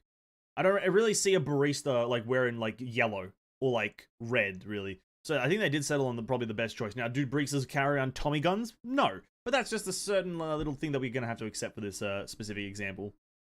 Oh yeah, and the red one kind of looks a bit too like hostile. The tattoo on the leg is kind of like throwing it off with the aggression and whatnot. But they look great. Yeah, she worked at Raven's Bar. All right, nice. After that, we have some more like thing. Oh, still upset. Oh, there we go. A few more things with Heliopolis. This is a bit more very specific things if you're into like the actual architecture of the map. It looks cool, but you can still find this stuff in game very easily. So, kind of infrastructure things. Next one, Heliopolis Life Science. The moment the alarm goes off, the ring is closed, and the Heliopolis Life Science don't try anything funny unless you can pull it off without being spotted, indicating that like all of Arc City was kind of like a stealth mission, right? And it kind of was all just a stealth mission. After this, we got the Neon Ninja herself, Neon Shade, Sakura's Darkbolt Jonin skin, I think. I could be wrong on that one, I can't remember. But this one also has some great design sketches. Obviously, this kind of part here is kind of the main skin. This is kind of what it is right now in the game. Maybe some different altercations slightly, like just generally the whole Kitsune vibe, but like mecharized, like heavily. You can kind of see that here. A lot of this kind of just looks like what it is in game. And then we go to page 2, and you have some fucking dope designs down here. Some of them I can see why they didn't go for them, and the others I'm like, you know what? That should have been the skin. The left one, again, as blurry as it is, just kind of like this. It looks a lot like something like Mrs. Mobius, right? But it's green. Looks like what's that green? It looks like Green Reader, the reader that summons the dog. And then this one, B, definitely not a choice. The mixture of red and green definitely wasn't my favorite. C looks fucking sick. It's going for a bit more of that like curvaceous thingy because they have the curved blades and they're kind of like it's bottom heavy a lot, so it looks pretty dope. And then you get into these last two designs, which this one is just C but recolored to red, which in that in itself, holy crap, dude, holy crap, does D look good. And then E is probably like my second favorite, just because, and probably my first favorite because of the whole like hologram pixelation thing at the background, which is kind of like just a tech effect. But then the fact that she's got like the half mask, that is fucking sick. They need to add this as like a skin for it just because of the half mask, because that's just fucking dope. The half mask is dope as hell. So yeah, those redesigns are really cool. And some of the color choices, they went for a bit of a different colors here. They tried purple and red. They tried just red and just kind of grayish. They went purple and bluish, but they didn't settle on any of that. And they went with the obviously the original design, which is this one, which in itself looks very dope. But get some of these as skins, dude. Oh my days. They do need to make these skins. They do. But moving onwards, we have a few, I think these are panels from the actual game. I think these are things like as you're playing through the Arc City chapter, or sorry, no, as you're playing through the Hacksaw Bunny event, I think this is what you encounter. It's Bronya versus Raven, Verdant Sky, the ninja arrives, Bronya on the bike, and then like Yae Kasumi arrives in Arc City. I think you can find all these in game if like during the event and also online, because they're in the game, right? Or probably in higher resolution, to be quite frank with you. But yeah, they look cool. And then after, oops, wrong way. After that, we have the beginning of Theater of Domination. Theater of Domination. They always go for the simplest one. Maybe excessive accessories can render movements to be odd, like spinning and seeing it went through the body. Absolutely no. That is the reason. Going for a simpler design allows for like, it prevents things looking very janky, bulky, you know, things like that, right? Definitely. But sometimes going above and beyond is like funner because it just looks cooler whilst it's stationary. But that's just my opinion. Anyway, Theater of Domination, a bit of a description. The solo stage, welcome to the show that never ends. Please arrive on time, find your seat, and remain seated throughout the performance. Enjoy the show. First thing we have, incredibly good thing, puppets hanging from nothing in an open area called the Theater of Domination. Looks kind of cool, looks funky, looks good. And just kind of, it's all just game story panels that you see in game. You can find all these in the game in actual like chapter 22. I think it's chapter 22 to 23. You can find all these things, or chapter 23, and maybe just chapter 23 or chapter 24. I can't remember. But you can find all these things in game as well. Then we go on to more simpler designs. Swallowtail Phantasm. Nothing too extravagant here. You can it's just her design. They didn't really think about it too heavily with this character. They probably came to a conclusion quite easily with this one. That's what she looks like right there. Then you have her first skin, I think, Azure Memories. Elegant, cute outfit. It's her favorite. It's also a friend from an orphanage. Remember her by. So just skins, again, very basic stuff. Some of these characters, like, they don't have anything super in depth to kind of try to understand or look at. So I just move on really because the fuck. But then you have the two redesigns for Stygian Nymph, I believe. Yeah, it's Stygian Nymph, two like designs that they went with. So these ones on the left are obviously the final designs. But it's kind of cool to see that they kind of went for like mimicky designs, but just like different colors. Because obviously you can kind of tell that these two designs are kind of different, right? They're similar shape, but you can see the certain differences. Here it's flowers, here it's the creepy eyes. And then there's like, other than that, it's pretty much the same. Whilst here, it was like 1-for-1 the same, no differences at all, just different colors. Same thing with here, they went for both the eyes.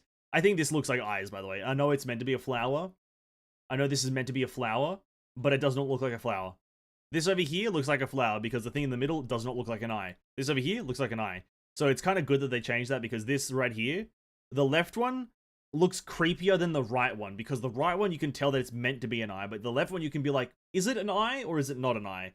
But yeah, kind of cool designs, but nothing too extravagant again. And then we have Stygian Nymph and her glory. Well, is it her glory? I don't even know if she was that meta, but there she is. There's Stygian Nymph. After that, Drive Cometa. I'm just going to skip that immediately. Hirsch of Reason. Again, very simple things. They're not really going too in-depth with these characters. I'm not sure why. I wish they like showed the bike off for this character. I'm not sure if they do on the next page. No, they don't. I wish they kind of showed the bike design and whatnot. Maybe other things that they designed for the bike. Maybe like what's his name? Roger Bunny. I don't know what the rabbit's name is. The fucking robot. But his design and whatnot just kind of would have been nice to see that stuff. But after that, just some more manga things or game cinematic things. I don't think this is in the game though, right? I don't think this is in the game. This is a sick one. I don't remember this being in the game, or at least if it is, I might have skipped it or might have just forgotten about it. But this looks fucking dope. Maybe it's when Sarcasm Nyx actually appears. True. I'm thinking about it now.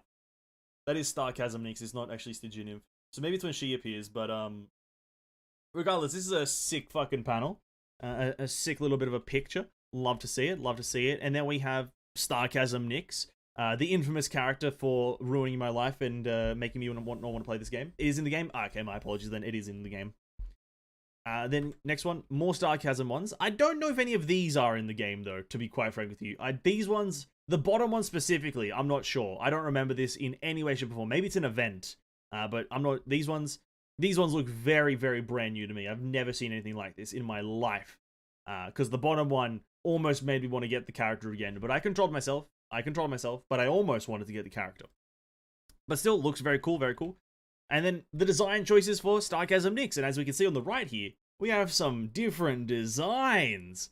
That's what I love to see. Now, the main page kind of shows the character in their completed form. Obviously a bit more like different than what we're used to, because it's like stationary in their like kind of sketched form. But still looks very cool when you like look at it like this. Hair, great, great, great. But going down to the bottom right here, dude, she was meant to have swords?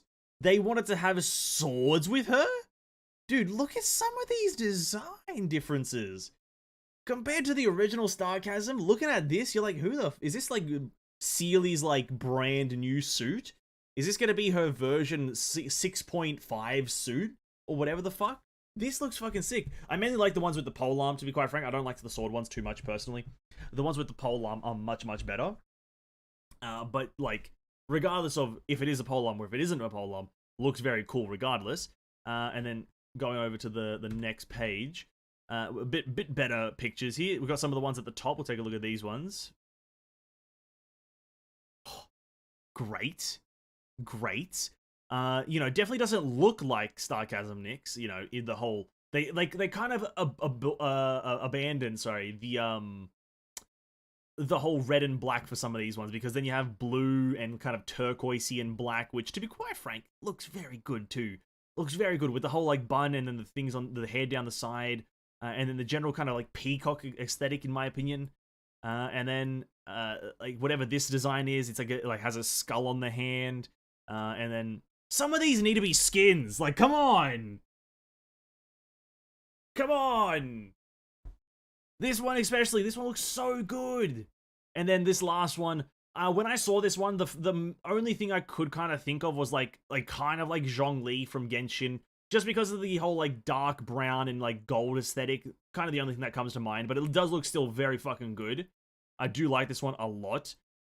All of these fucking designs one of these needs to become a skin in the future. Like, I don't really care for what reason they add it. They just add it to the game somehow, because it looks so fucking sick. But then going on a few of the more designs down here, just looking at the, like, again, she goes dual wielding again with C2, C1, like the dual wielding thing is she has like the skulls like alongside her, which is dope. She has the pet out. She has now down here a pole arm with like some sort of floating thing. I think these were all like also designs like in terms of before she like was actually meant to be like a playable character in how she is played, because obviously this is like dual swords, this is a pole arm, and then this is a pet mechanic that she probably would have had. But I think that these were the sketches before they decided on what kind of playstyle she has. So, and then they came to the conclusion of some of these weapons. To be quite frank with you though, the top left one is her signature right now, but some of these other ones like look fucking funky. Like the bottom right one, the axe one, looks fucking sick in my opinion. Did you see Honkai Gakuen's 10.0 trailer? Nope, and I will not. But welcome to the stream, Pixel Dragon. The yellow looks like Herschel Void skin? Kind of. I guess it just kind of looks like Herschel Void in general because of just the yellow vibe.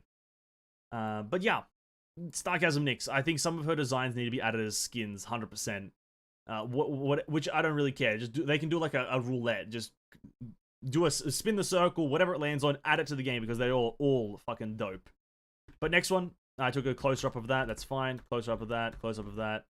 Next character, Orochi Kurias. I believe that's a character or a skin. I don't actually remember. But nothing too crazy here. They're just a few of the symbols and sigils that she has on her. A few of the red things and the whatnots. I think this was one of the pages that was glued together, obviously because of a printing problem. A few of the pages throughout the book were kind of stuck together, so I didn't really want to risk ripping the book for no reason. So this one's kind of hard to see some of the things on the side here. Very simple things, nothing too crazy about this character. Some of the ones that just don't have multiple designs I'm not really going to care about too much. And then we get into Hersha of Thun Dar. Is this in the wrong order? I think this is in the wrong order. Or maybe just Hersha of Thunder's just not... Did I not take an original one of a Hersha of Thunder? Maybe well, she's on the left there, but I guess I just didn't take it. This is just her final design. There's no, like, in-between here. This is just what she looks like in the game. This is what you get in the game. This is what you get in the book. There was no, like... I would have liked to see what they would have, like, done for the shape here. Maybe they copied the shape from Gakuen or whatever. I would have liked to see some redesigns of Kurikara and all this different stuff, but I guess there isn't any of that, so we move on to Raven. Raven looks great. Raven's simple. Natasha, Midnight Absinthe, looks great. Again, nothing too crazy. You get to see a pocket knife and a Raven things. To be quite frank, the Raven does look very dope. You know, it's just a Raven in it. Just a Raven in it, brother. Ain't a Raven, brother.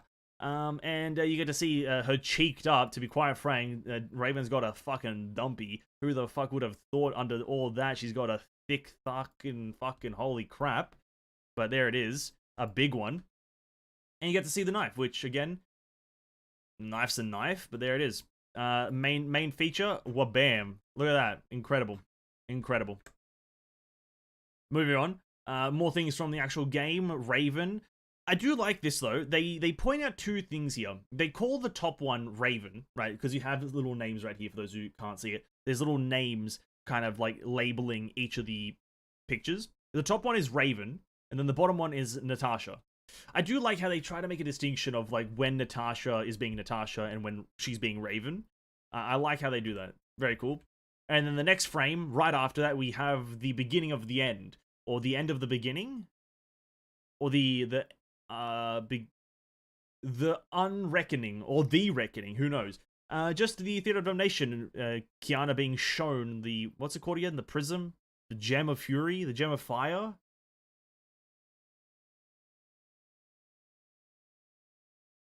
I don't know what it's called, but doesn't matter.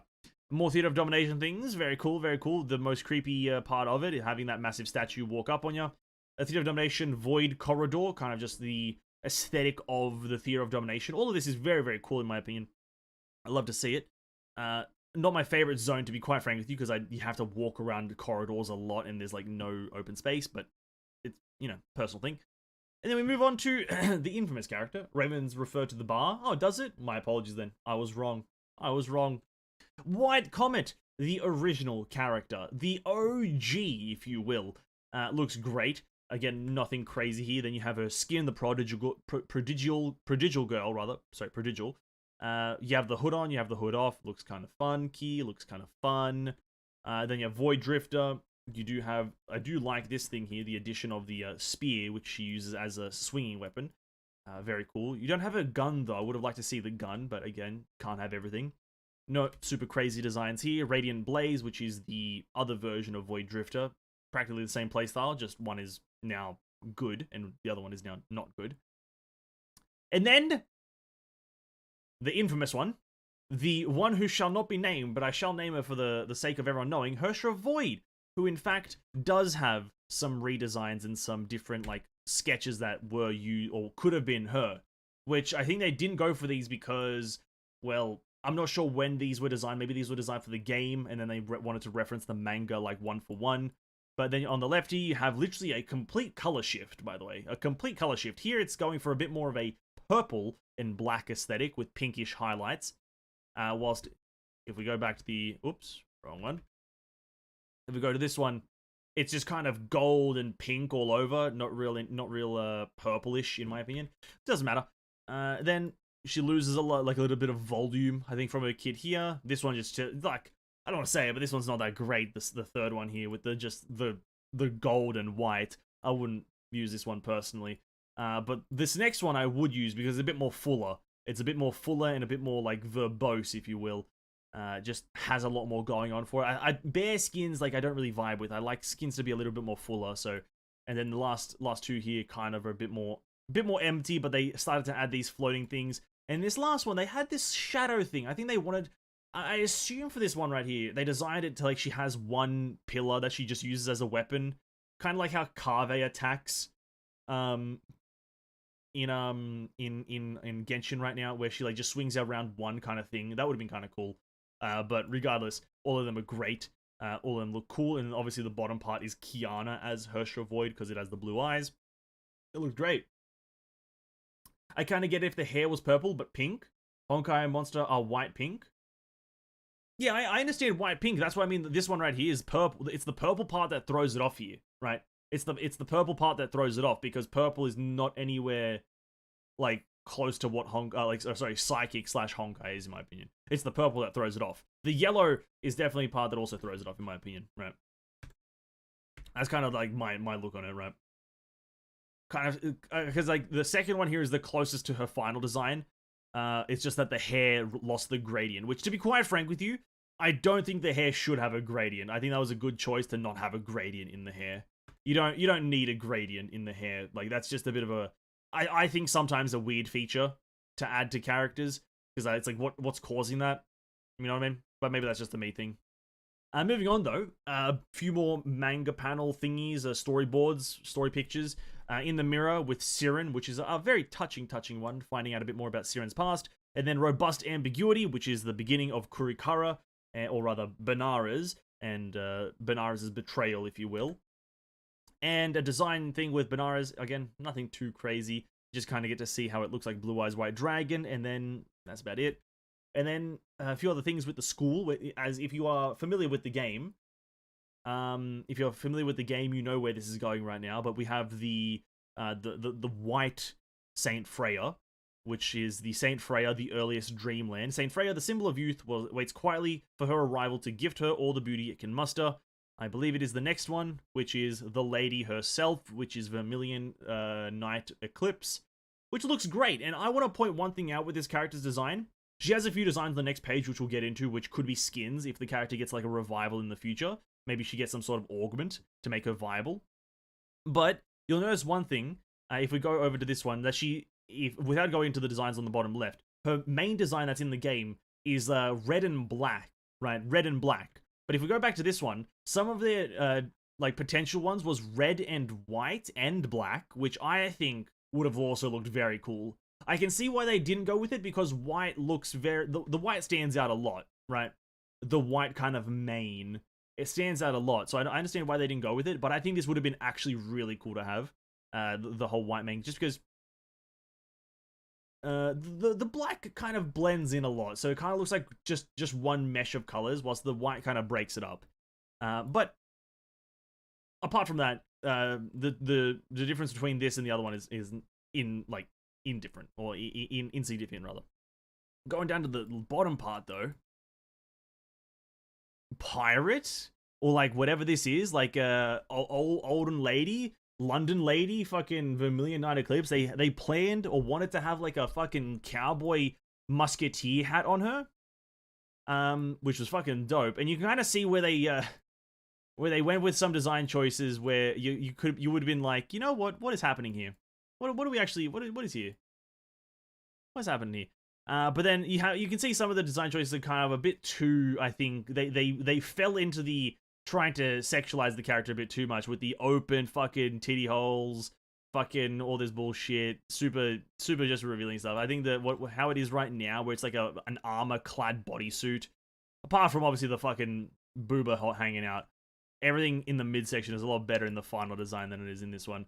But then if we look at, I believe it's which one is it? I think it's one of these two designs, the middle two at the top row. I think it's this one right here that looks a lot like Flame Scion. One of these two like reminds me of Flame Scion.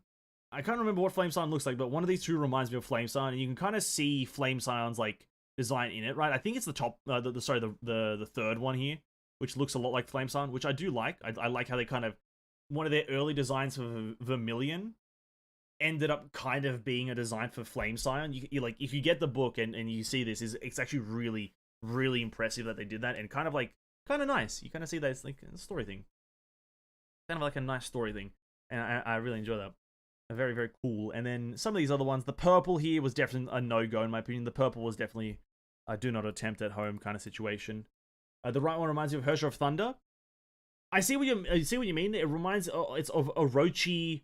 To be quite frank with you, a lot of her design does remind me of Orochi Kurias, the one that we just looked at before, Orochi Kurias, because it's kind of just a person with like small bits of armor, right? That's all it is, right? Or rather, you said Hersher of Thunder. I kind of just thought of Ride Mei in general, but regardless, it's just like small bits of like armor just kind of strapped to random bits of the body, right? So I definitely see where you're coming from with that one. But regardless, Himiko looks great. And then we have the most endearing and lovely lady in the game. If you didn't like this character, you're a cringe lord. But we have this one here, which is great to have in paper format. But you can also find this in-game, which is lovely. Then you have a sad girl, Kiana. Growth and goodbye. A crying child because Sensei passed away. Unfortunate.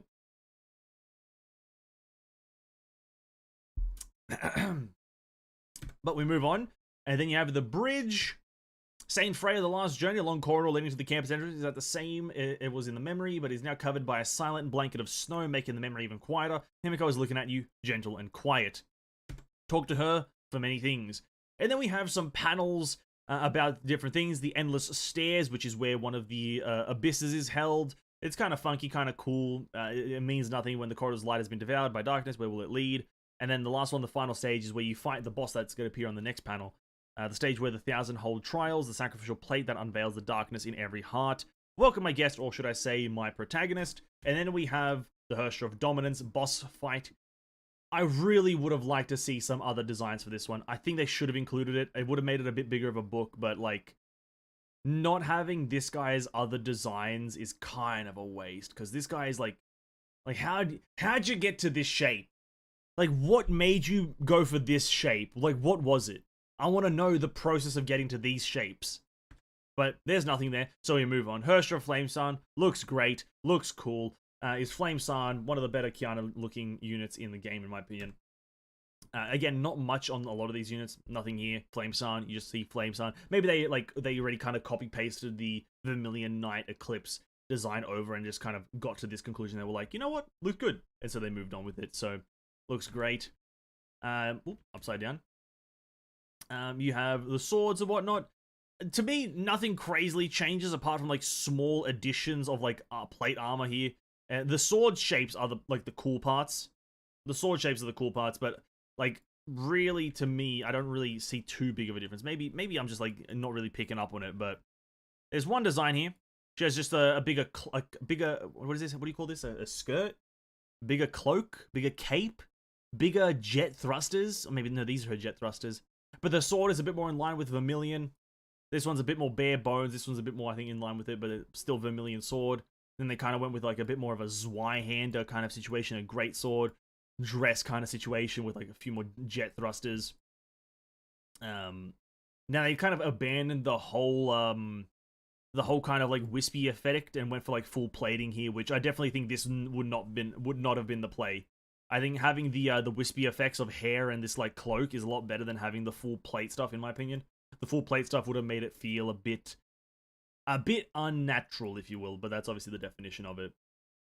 Again, the sword design here, I think they abandon it very quickly and they kind of go back to this, which is a hybrid, obviously. But this one's probably the coolest looking one. But again, still like I would need to see it with better colors, because purple is not the one for this. It's not the choice for this character, right? Obviously, as we know, she's not purple. And that's that. And then there's a few over here, a few designs. Obviously, this is the final design in art form, not in actual gameplay form, because she definitely doesn't look this badass. Bigger Monster Hunter standard armor. True. Bigger Monster Hunter armor. That's kind of what they do there. They just add size. So they turn the size slider to the maximum. That's what she looks like. A few more designs with like in different forms. I think this is like base form and this is like buffed form or something. Her sword breaks. I'm not really familiar with Flame Sign, so if my knowledge of this character is fucked, I do apologize. But there's some of the designs here are cool. And you can see one here, we'll get to it in just a second. But you have a bit more of a bare design, like a bit less volume, but a little bit more like intricacy because of like the different platings, different layers of hair and cloak and capes and fucking everything and clothing. So this one, very cool. A bit deeper colors. I think this one is definitely in homage to Himiko with the deeper reds. Still very cool. I like it. Definitely see why they didn't choose it though, because I think it would have defied the concept of the story of moving on. I think it would have gone against the story, so that's probably why they didn't go for it. This one, very bare, nothing really happening. It's also like one color type. Also still kind of having those deep reds like Himiko, so again, probably wouldn't have been a choice. Obviously isn't. And then you have like Calpus, playable Calpus. I don't know why they made Calpus playable, but only if you have the actual book. I'm not really sure why they did that, but you can play Calpus if you have, or play as Calpus if you have the art collection book. So if you don't have the art collection book, I do apologize. You are not playing Calpus. This one looks cool though. Again, still very deep reds in some areas, so they probably didn't go with that. And also the mask is very, very much not the go here. And this last design, second last design, is more swords, deep reds. Still, they wouldn't have went with it, but all of them look fucking dope. None of these can be skins though, because I don't think they're too drastic of a change to actually be skins. I think they're great looking things, but like not good enough to be like a skin in my opinion. I see that some of these were implementing a bit of Herrscher Void in there. Yeah, I can see that definitely. Isn't this like part here, right? Herrscher Void-esque? Isn't this thing on the head Herrscher Void-esque? Or am I lying? Yeah, because here she goes for a tiara, but the thing on the top of the head here is like Herrscher Void-ish, right?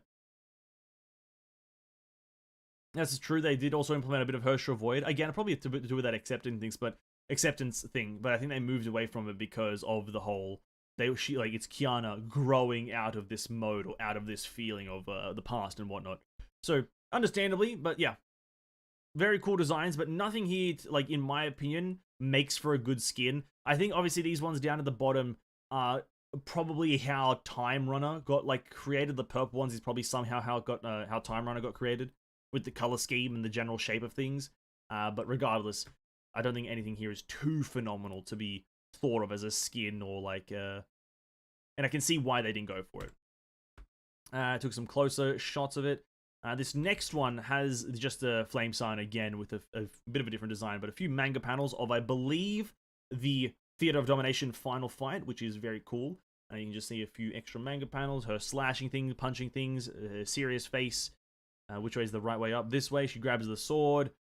She puts her sword up. They shoot. Lots of Theater of Domination ladies. She puts up the sword. Very serious lady. And then we have the epic moment. Kiana and Mei. Not Kiana and Mei. Kiana and Bronya doing their like Kagabunshi no Jutsu. And then you have Fuhua come in with the Rasen Shuriken. And then you have Kiana doing her somersault Chidoris and whatnots it, and then you have her see what's her face again, Himiko, and then she goes full fucking lens flare mode or fucking fisheye mode, looks at the camera like Timmy in fucking Genshin Impact, and then she accepts something and turns into a fire queen goddess lady, and then you have the final moment where she slashes, and this is another one of those stuck pages, I do apologize. This was one of the stuck pages I did want to see in between the crack, but there was no crack available without losing paper. But this is where she decapitates the Herrscher of Domination. and claims victory. #1 Royale, yeah, Fortnite, we're about to get down. Very cool. Set tomorrow ablaze, a curtain will fall on the eerie stage, and fireworks hot enough to ignite the sky to take off. Oh, the voice is in pain. Oh god, my voice. Camera angle whenever a character is about to go berserk. Yeah, they go with the fucking fish lens or whatever, the fisheye camera angle. It's fucking, dude. Holy crap! I didn't expect them to do that in Honkai. They got that fucking Timmy angle. But then next is the infamous, the utmost, the greatest, and my favorite arc of all. Elysian Realm. From a corner of World Serpent's sacrificial ground, a dark corridor winds outward, reaching to the deserted court buried beneath the ground. A sublime monument is erected in the middle of the precipitous cliff, quietly suggesting its construction dates back to before the beginning of the world. Elysian Realm. And the beginning of not the most, but one of the more informative arcs on a lot of things. A lot of information, a lot of density, a lot of fun. Elysia, Mrs. Elysia. More Mrs. Elysia, a bit of a fun Elysia. And this area, or this kind of section, is just literally all about characters. It just kind of shows the characters. It doesn't do anything other than that.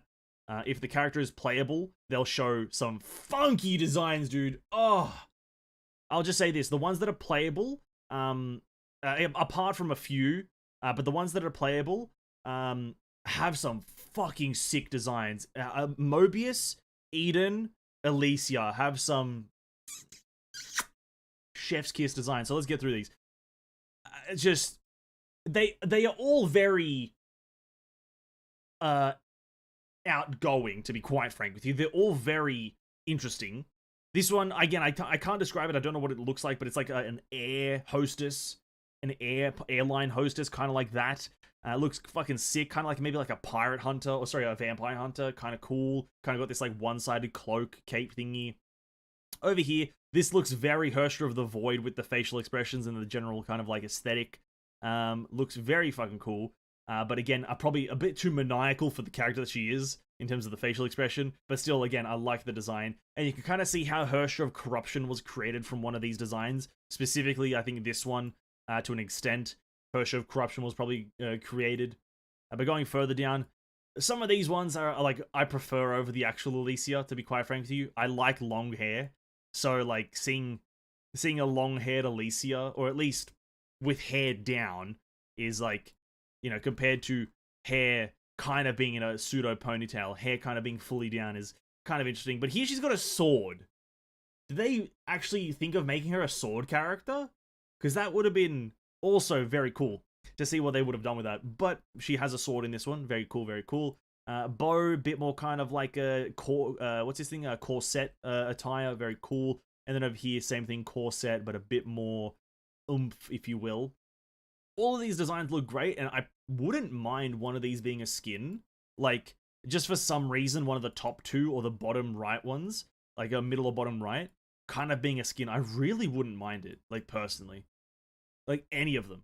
All of them look great. Probably one of the top two is, like, more preferred, probably, like, left, just because of this, like, I think everyone can unanimously agree that when someone has, like, just a cape over one shoulder, whenever anyone has a cape over one shoulder, you kind of have to acknowledge them as, like, ooh, this guy's, like, kind of badass. Like there's something mysterious here. Like, he's hiding something. He's, like, has he got a corrupted arm or something? So I just kind of like the design of just, like, a cape over one arm. Looks very cool. I like the middle one.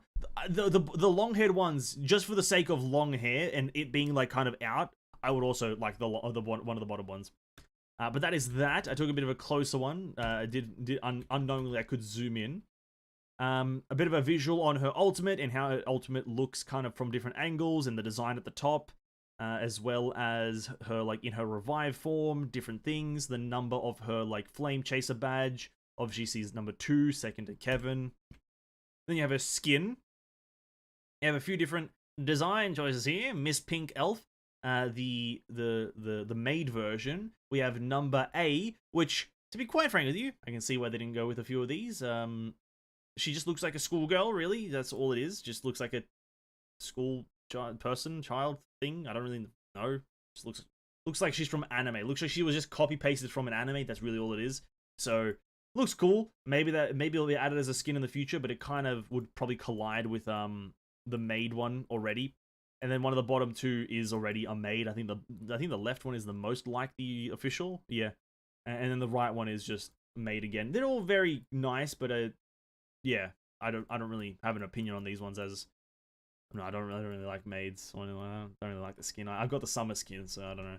Don't really care. But they all look very cool. I probably prefer like one of the bottom two, or maybe the top. Maybe B. B looks quite nice. I do like the whole. I like it. Sure, why not? I fucking know. Looks good. B. Let's go with lock in B, Scotty. Lock it in, Scotty. Bit closer up.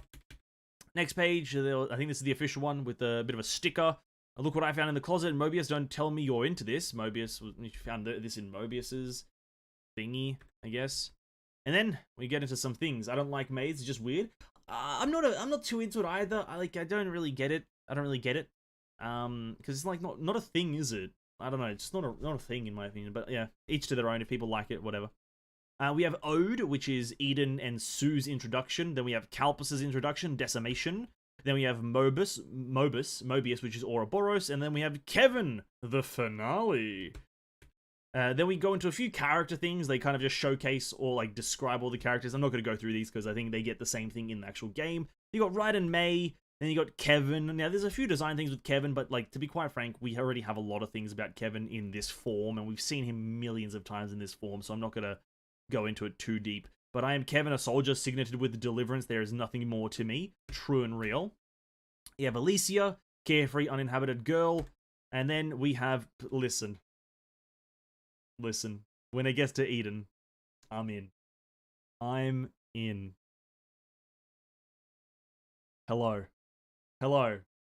Listen, the two on the left, whatever. The two on the right, though, you have my attention. And you may have my money if I so choose. Because we need these. Listen, we need things. And this is something we need collectively as a society. We need things like this. We just need it. That's all there is to it. These look great. I like them all, really. The left one, let's just go through them. The left one is most like her official. I think it's a bit more vibrant. Maybe that's just because it's in sketch form. The next one, I believe, it's a bit different hair, but I think this is like just a different color scheme for the most part. It's still kind of like her original design, but just a bit more different color scheme and a bit slightly different shapes everywhere. The two on the right are the most different, because it's changing the whole top part, essentially, the hairstyle and everything. Actually, no, this one has a very similar hair, just a different tone, it seems. But the third one is my main focus here. The third one is fucking dope. It kind of looks like, she could come out of, let's say, something like a pirate game. Like you say, Assassin's Creed Black Flag. You could pull her out of that game and put her in Honkai, and it would be this skin. Absolutely true. Or you can put this skin in Black Flag, and it would make 100% sense. Because it just kind of looks kind of piratey. Mainly the boots, the general hair. I don't know, there's something about it. I'm thinking Army Haites, man. I'm just thinking about it. And it looks fucking great. It looks absolutely phenomenal. I like her designs.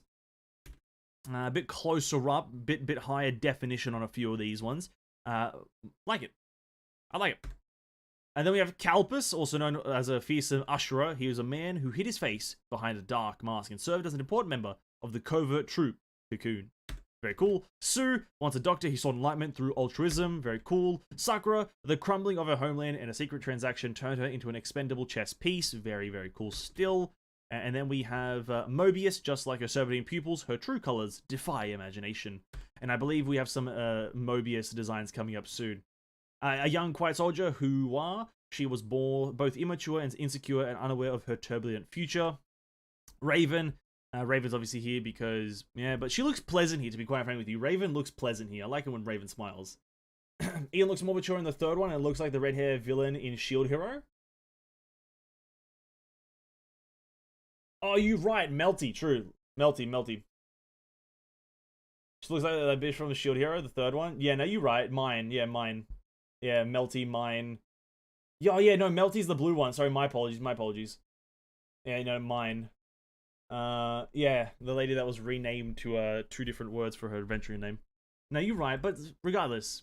with Eden's personality, we have a 10 out of 10 character. Then we have Klein. Klein, the most delightful. Dude, some of her designs, look at this. I love Klein so much. Look at this. Look at this. So we have Klein at the top, which is the most like the original, which also just has a few extra kind of mechanical things. But then we have Klein kind of looking like, just like a doll. I'm not too much of a fan of that, like the actual Klein design here, but I do like the serpent thingy that she has, because this would have been a cool gameplay mechanic. So I like that one. And then this one over here, kind of a bit more like Mobius with the crown thing, and looks a bit more maniacal. And then has this, like, whatever the fuck this is, a helix? Maybe it's a helix, or maybe it's like infinite. Oh, it's Ouroboros here, infinite. True. That's a cool design, actually, choice. And then we have probably my favorite, just because of the top hat and the monocle, but we have like 17th century Klein with a syringe. Maybe it's like kind of playing like to the whole, like, not witch doctor, sorry, the plague doctor aesthetic, just without the mask, but playing to the plague doctor aesthetic, which looks fucking dope. I know elf skins aren't a thing, and that would be a very bad thing to add, because like nobody would be having them, because it's just a waste, because you don't use or see elves much. But it's one of these as like a skin would be actually dope if elf skins were a thing. Any of these would have been actually kind of cool. But that is Klein. Very cool, very cool. And then just in general, her actual character right now is also nothing to scoff at.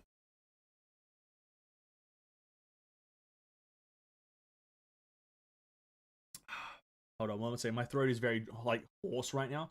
So let me just, like, recover really quickly.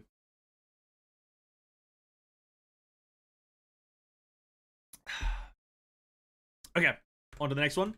Now we get into Mrs. Ouroboros. Mrs. Infinite Mobius has been searching for an answer since a long time ago, and feigned smiles. You're gonna actually look at some of the designs on the next page and be like, yo, what? Because some of them, some at the bottom are fucking funky, dude. You're telling me this is Mobius? You're telling me they planned this for Mobius? What? When? On whose name do they plan? It looks good, by the way, don't get me wrong. I do like it. But dude, it does not scream Mobius. It does not scream what Mobius does scream right now, obviously, because we kind of are used to Mobius. But then the middle one, which is kind of what Mobius is right now, just kind of what she looks like. But then this one as well, she's actually standing. That's fucking cap. That's fucking cap. She's standing. That's bullshit. This one, like the left and the right one looks so different. Oh, it's so different. And it's kind of weird to see them, because you're like, whoa. It's not that it's like a design difference. It's like, it just looks like a different character. To me, at least. It just looks like a different character to me. So it's like, I like it. These can't be skins because they are fundamentally different, but they look dope nonetheless. They look dope nonetheless. A bit more of a close-up. And then we get into more of the Elysian Realm. A bit of a panel. You get to see this in game once you complete like the first chapter, I think. Going further, you have the bosses themselves. Flame Chaser Elysia, the boss, as well as Flame Chaser Mobius. Now, this is a cool thing to see.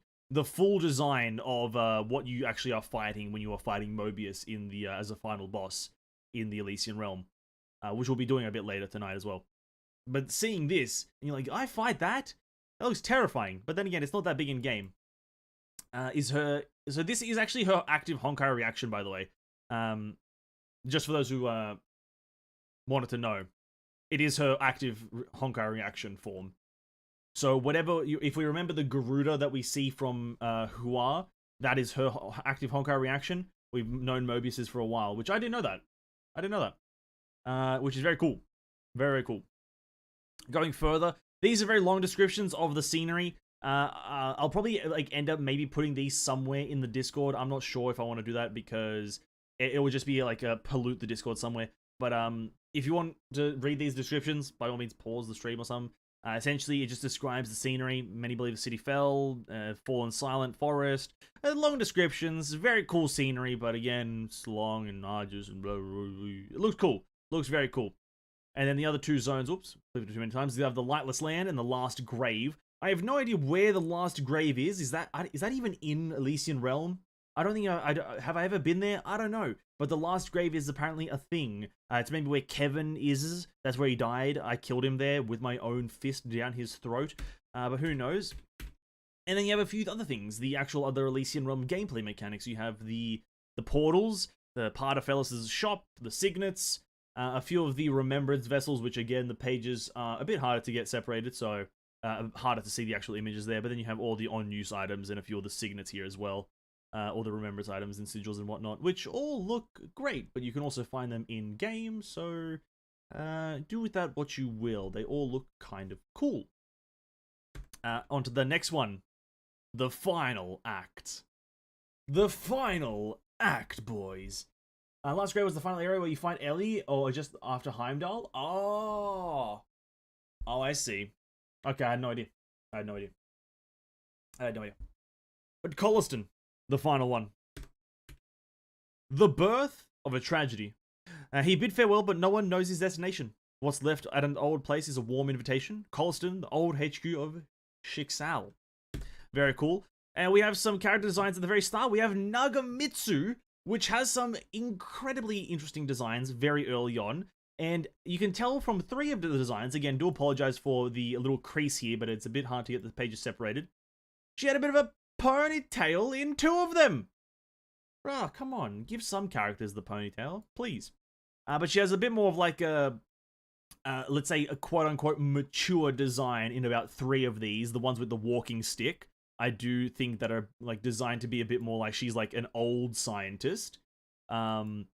And then this one up here is meant to be like a kind of modern, but still kind of like mature, kind of like Dr. Mei. But to be quite frank with you, I like all of her other designs over her like actual current design.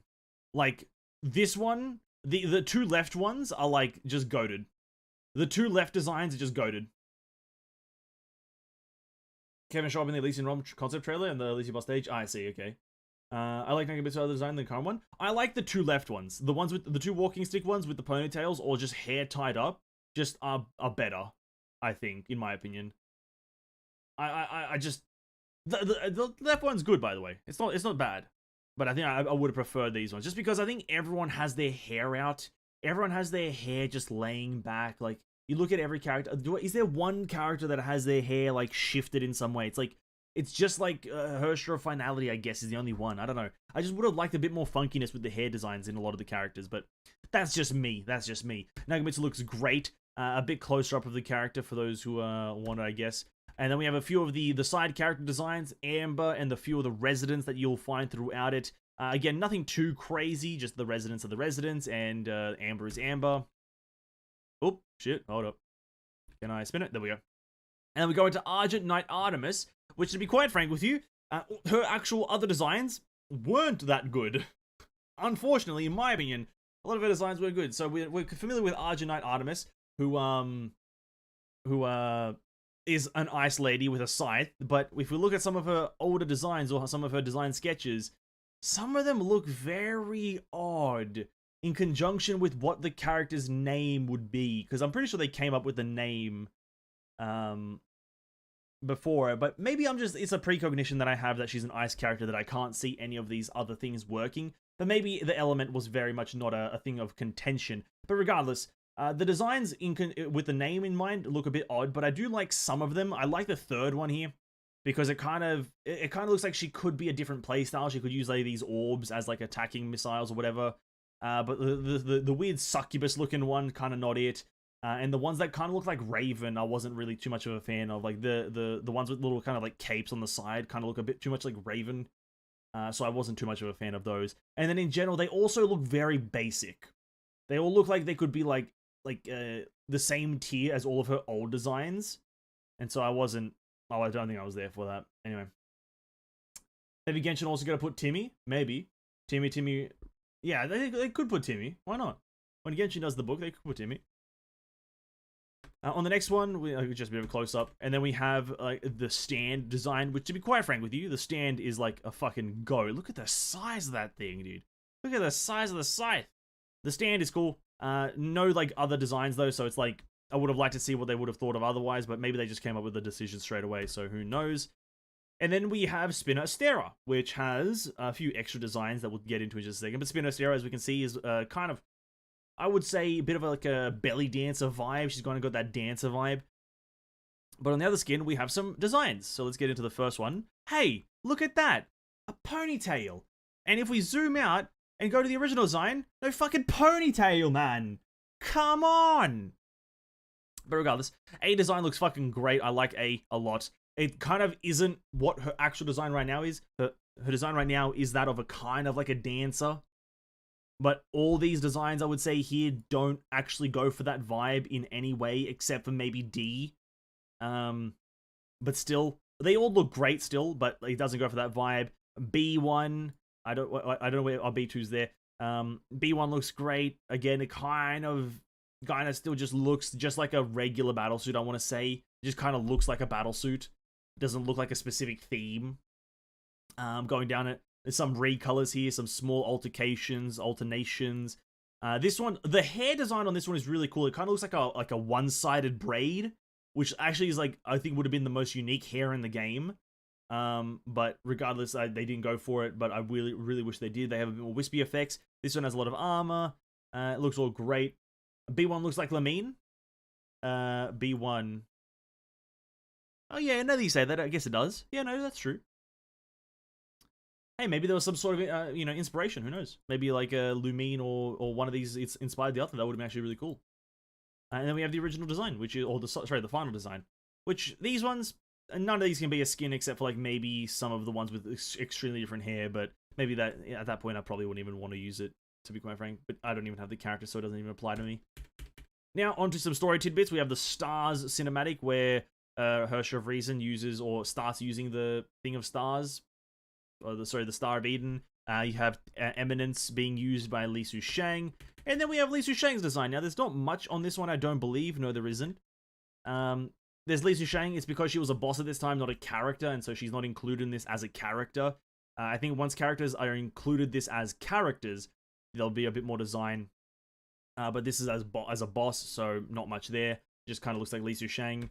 Very cool. Then we go on to the Man, the Myth, the Legend, and probably some of the highest missed potential. Maybe not missed potential because his design is good regardless, but bro, some of these designs for Otto are very gnarly, dude. These guys look fucking sick as. And I'm gonna say right now, you can see where the design for Luocha in Honkai Star Rail came from. Definitely one of these first two guys is Luocha from Honkai Star Rail. Right, 100%. I don't think it's like, I don't think it's necessary to beat around the bush. One of them is Luocha. One of them. Single hair braid is not unique. Can already have it. You didn't hear what I said. I said single side braid. It's a braid going down the side of your head, not going down the back. It's a different design.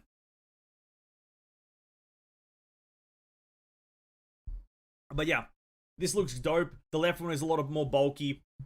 The right one has like a free legs and whatnot. You got the whole like helix design. Then you go into a bit more of an open design. This one looks fucking dope because it's like clad in armor. Like, looks fucking sick. I personally wouldn't have liked this one in the game. And neither of these ones in the middle would I have liked in the game, but they look sick regardless. And then the one on the right is kind of like the closest to the final design, as he does have this kind of like mantelpiece thing on his like scarfness on his thing. Now he just like has like neater hair in the actual game and whatnot. So looks really cool. Looks really cool, but yeah, these ones are this is definitely Luocha's like concept design that they used. They were like, you know what, we want this original design, but we'll just put it in HSR, and so they did. Going further, just a bit more of a close up on them. A few more there, and then his actual like final design in the actual game. You can see that the last one is like the most similar with the because it has the scarf thing. The hair is kind of the same, just a bit more neater and whatnot. So there it is. That's that. And other designers, but then we got Otto. Yeah, true. Then we did get Otto. Luocha have the same design with Honkai Impact 3rd Visual 7 Sword Otto? Sure. But he also has the same design as the first two characters. Void Archives, next. I don't really know what this means. It's just a picture of the chapel where they fight Otto. So it's just where you fight him as a boss, I believe. Strong intent to take over Otto's body is instead trapped by him for 500 years. As a result, naturally picked up his demeanor. Very cool. Dusk of a Fool. Otto goes into the abyss. Lightness, deathness, juice. And then you have Celestial Hymn out of nowhere. which is, I guess, fine. A pristine formal gown reminds of Callan of Kislana, holy maid of the Shixel. That's people sang of, rather. Looks cool, nothing too intricate with the design.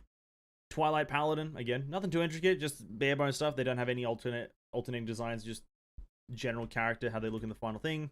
One of the more badass things to happen in the game is Teresa using Oath of Judah against Herrscher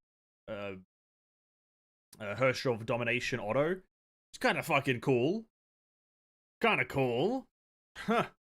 Very cool in my opinion. And then a few other panels, White Flower, Bronya being saved by Sealy, and then Teresa being saved by Palatinus Equonix. Very, very cool. And then Monochrome Homu. We're going into now, I believe, the filler arc, with Palatinus is a side story. Or is it Colliston? I can't remember what this fucking thing is, but Monochrome Homu looks incredibly cool, obviously. A nice thing that we can see in game. I believe that's Mr. Siegfried and Durendal. Very cool, very cool. And then Bright Knight Excelsior. Now, here's where we get into the thing of this character. I remember pointing it out to myself, is that this is a character where great hair gradient is, like, kind of acceptable. I don't know why, but it kind of just, like, works. Where I think on the other characters where there was a hair gradient, it didn't really work. But Bright Knight Excelsior, we get into some of these designs, and you kind of just, still, again, it's nothing too crazy. There's, like, you don't see any altercations, but it's seeing that, like, hair gradient kind of works. It's not drastic, but because there's this, it's just tonal changes, I believe. That's how it kind of works. But it looks cool regardless. You see the different stand. This guy's got the big sword, and then this one has the shield, I think. This one's the defensive one. I don't really care about this character, to be quite frank. I'm never going to get her or use her. But it looks cool regardless. And then on the next page, we have Mrs. Palatinus Equonix with Mr. What's his name? Joseph? Juan? Rodriguez? I can't remember what they gave him the name of, but you have the horse, which again looks very cool. No alternating design, that's just the final design for him. And on the next page, we have just... Oh, shit. Shit, what the fuck? Oh, I didn't want to edit. Oops, my bad, boys. And then Palatinus Equinox. Again, none of these, like, cool extra designs. They're just, like, the final designs for the character in different, like, broken down forms. I'm not too caring about these ones. I kind of want to see different things. Juan Kislana. Not Christina. Krishna. Joseph? I think I'm going to go with Joseph. Then Palatinus on a horse with Mrs. What's-her-face behind. Very cool. Palatinus Dark Mode with the Spinostera. More of the... I think this is the place where you do the Subway Surfer game mode. This is the Subway Surfer game mode where you ride the horse down the thing and you have to do the puzzles. The Imaginary Space Church of the False God. Now we get into False God Otto, which is the boss. When Otto had secured godly power, the space around him was transformed. This is one of the domains of imaginary space, a sign of absolute infinity, which is now the False God Otto, which again does not have any alternating designs. I don't know why they kind of slowed down with this stuff. It would have been cool to see what other designs they have for these characters.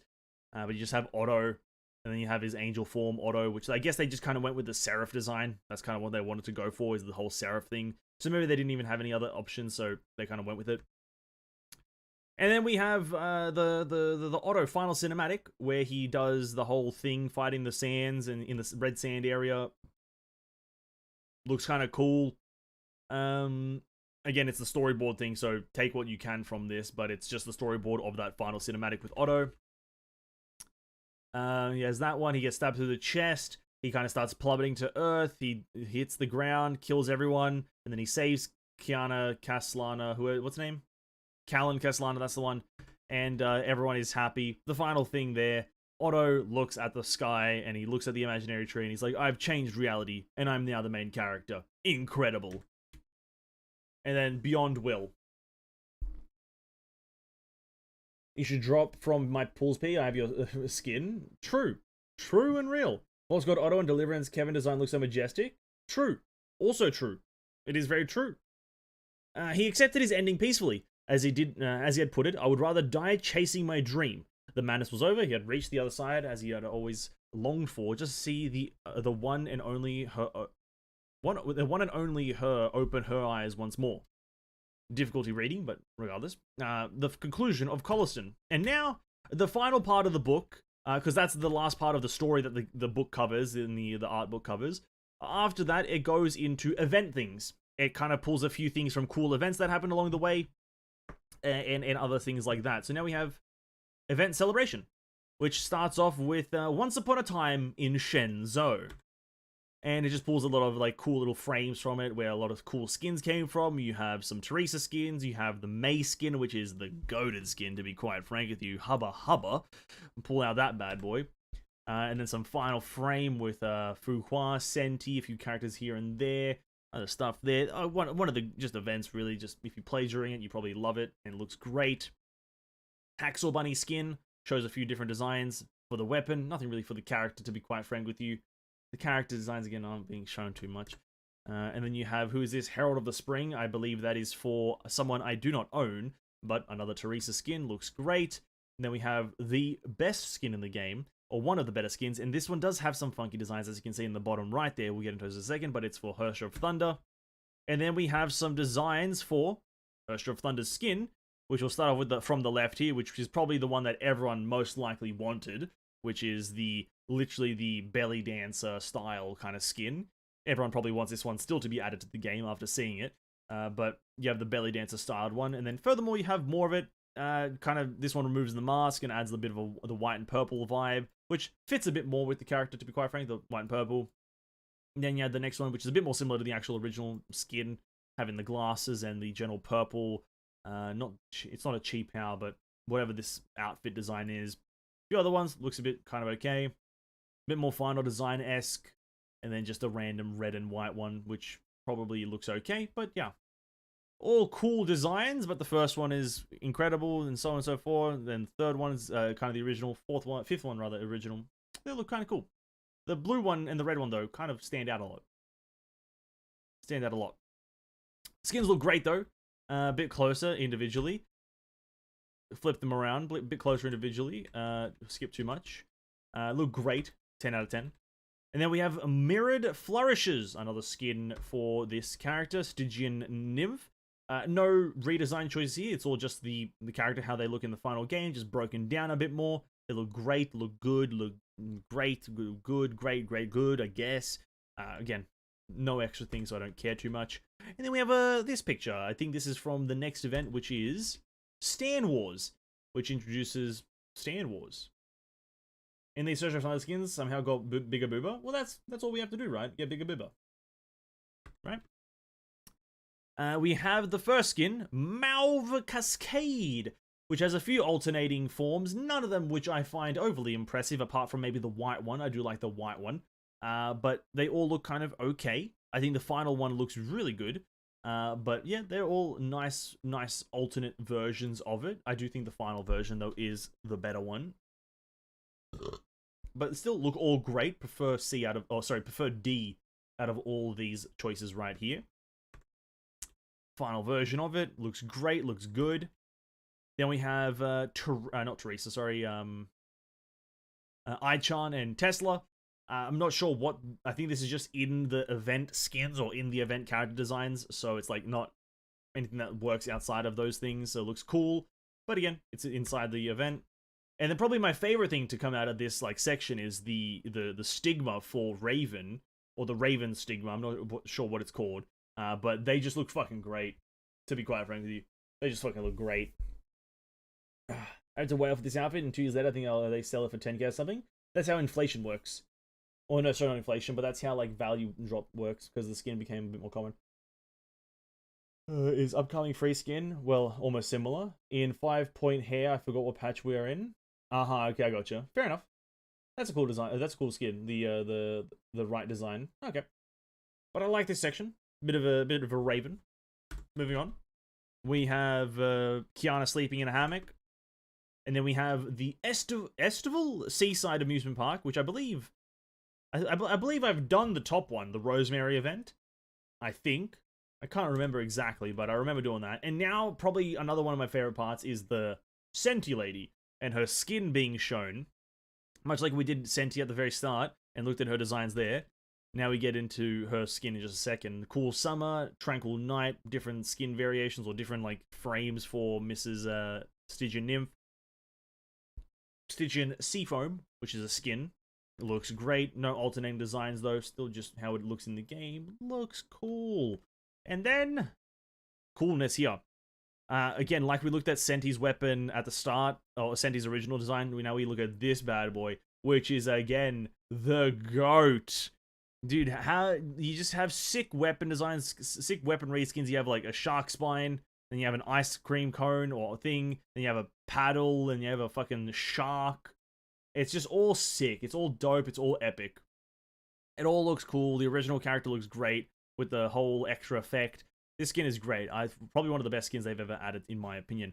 But the skin did have some redesigns. And some of those redesigns looked kind of interesting. So some of them went for a bit more of the whole swimsuit vibe instead of just being summer themed. Some of them did go for a swimsuit vibe. Some of the top three essentially went for a bit more of a swimsuit vibe, and in general kind of a bit more like I would say how anime would do it. But then the bottom few kind of went for a bit more just a summer vacation vibe, which I think the bottom left one is closer to the final design, as this one has a surfboard, this one has a suitcase. They all look fucking sick.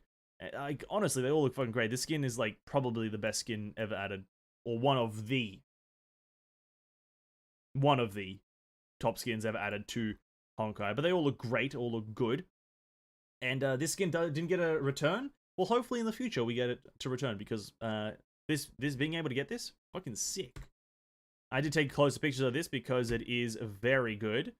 But then we have Sea and Breeze, which is the... I don't actually know this skin, or I don't think I've ever seen it, but it has a few extra redesigns, which are all very cool.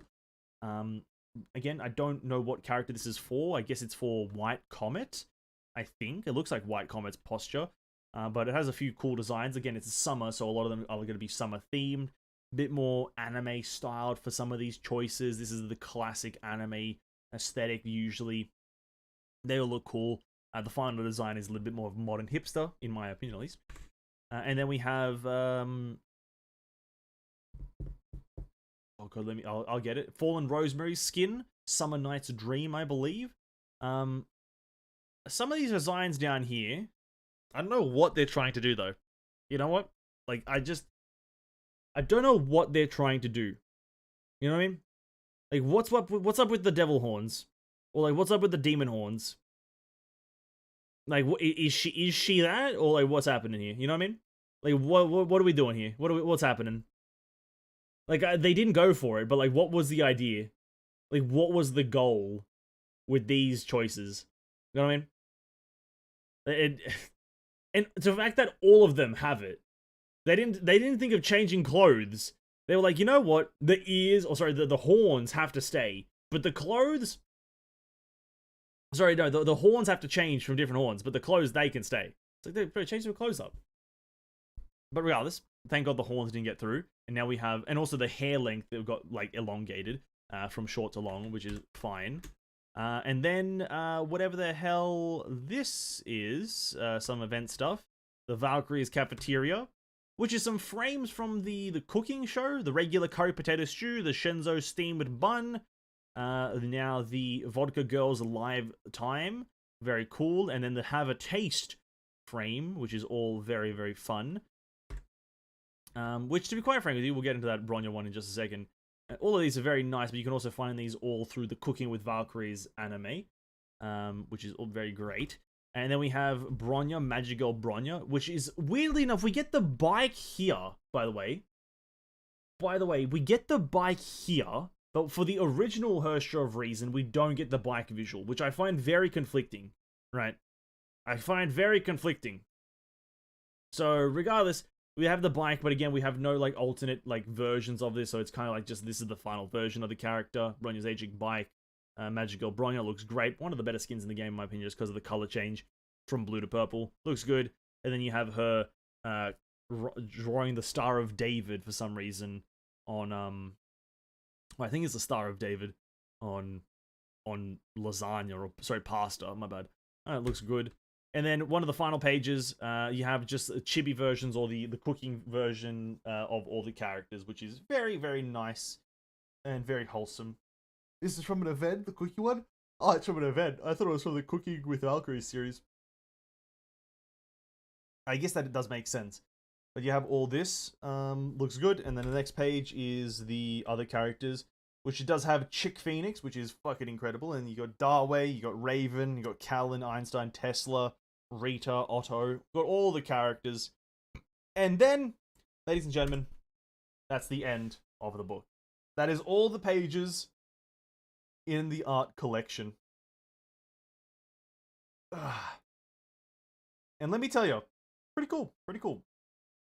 I do have some critiques that I want to point out, but, you know, very cool art book. What do we all think of it? What are we all gonna, what do we all think of it? What are we giving this book a rating out of, right? This art collection, Volume 1, Trails of Comets.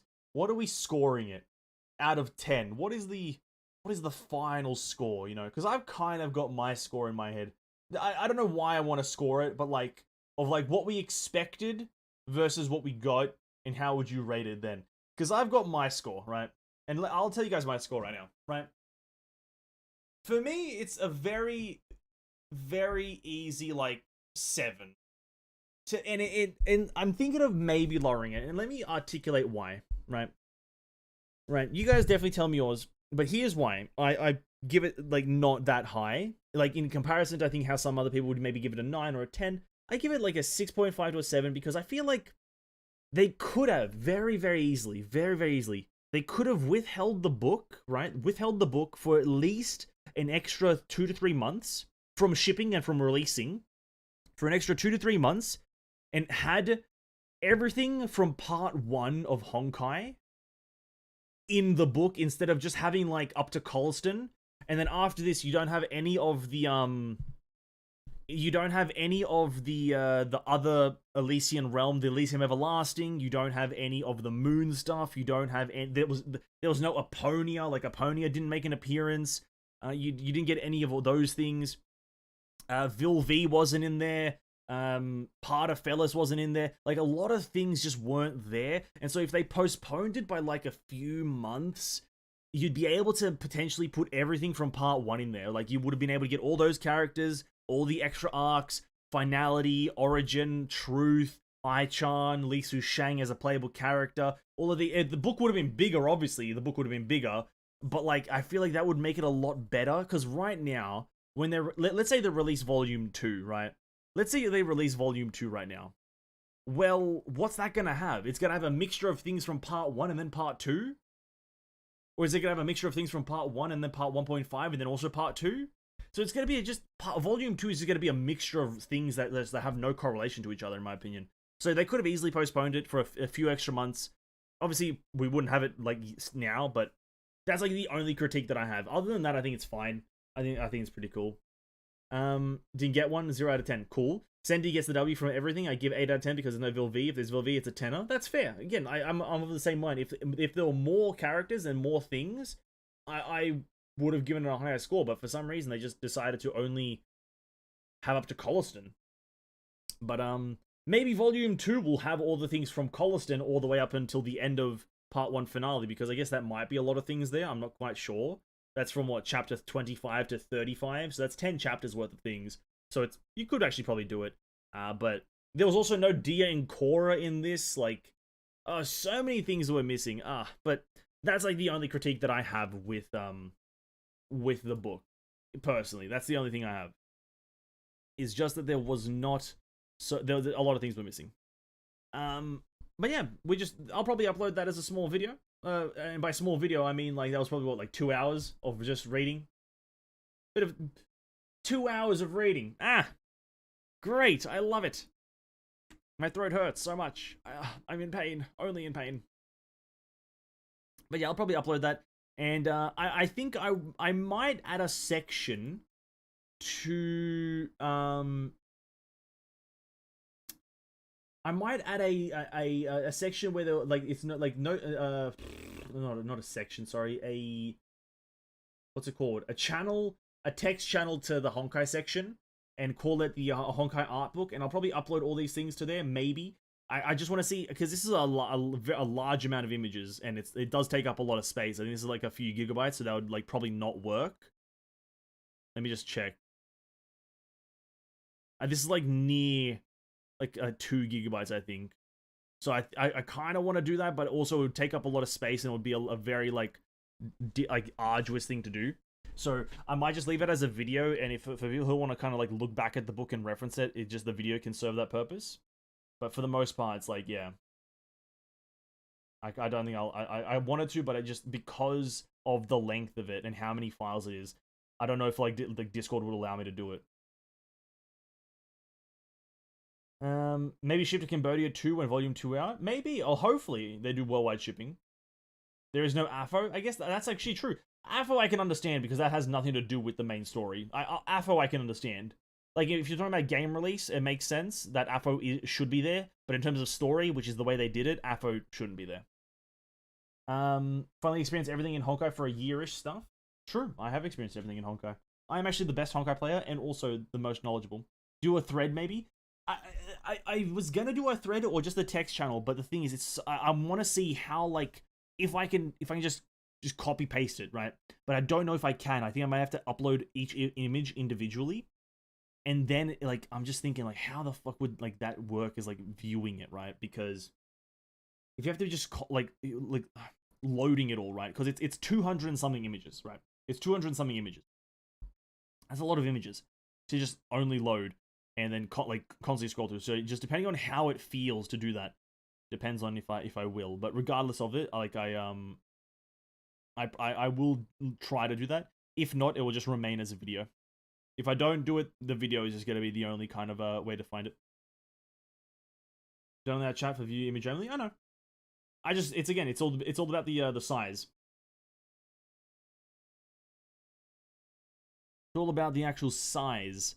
Alright, but ladies and gentlemen, I'm going to hit you guys with a bit of a truthation here. I need to go to the bathroom.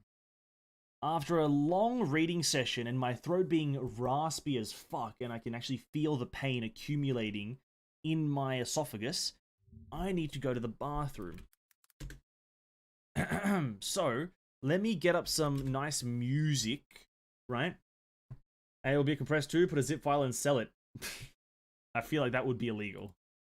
I feel like there will be a lot of illegal things with that, right? No. Let me get some quick music going here so I can go to the bathroom. Honkai Player got caught copyright? Really? Did they? Like trying to sell the images without selling the book or something like that? Like selling them for profit? Who the fuck would buy that though? Who the fuck's out here buying images of Honkai stuff? Like, the game's not that impressive to buy stuff from the game, right? I don't know. Regardless, I'll be back in like 5 minutes. I need to go just to the bathroom and kind of get something to drink because my throat is killing me. So, I'll be back in just a moment.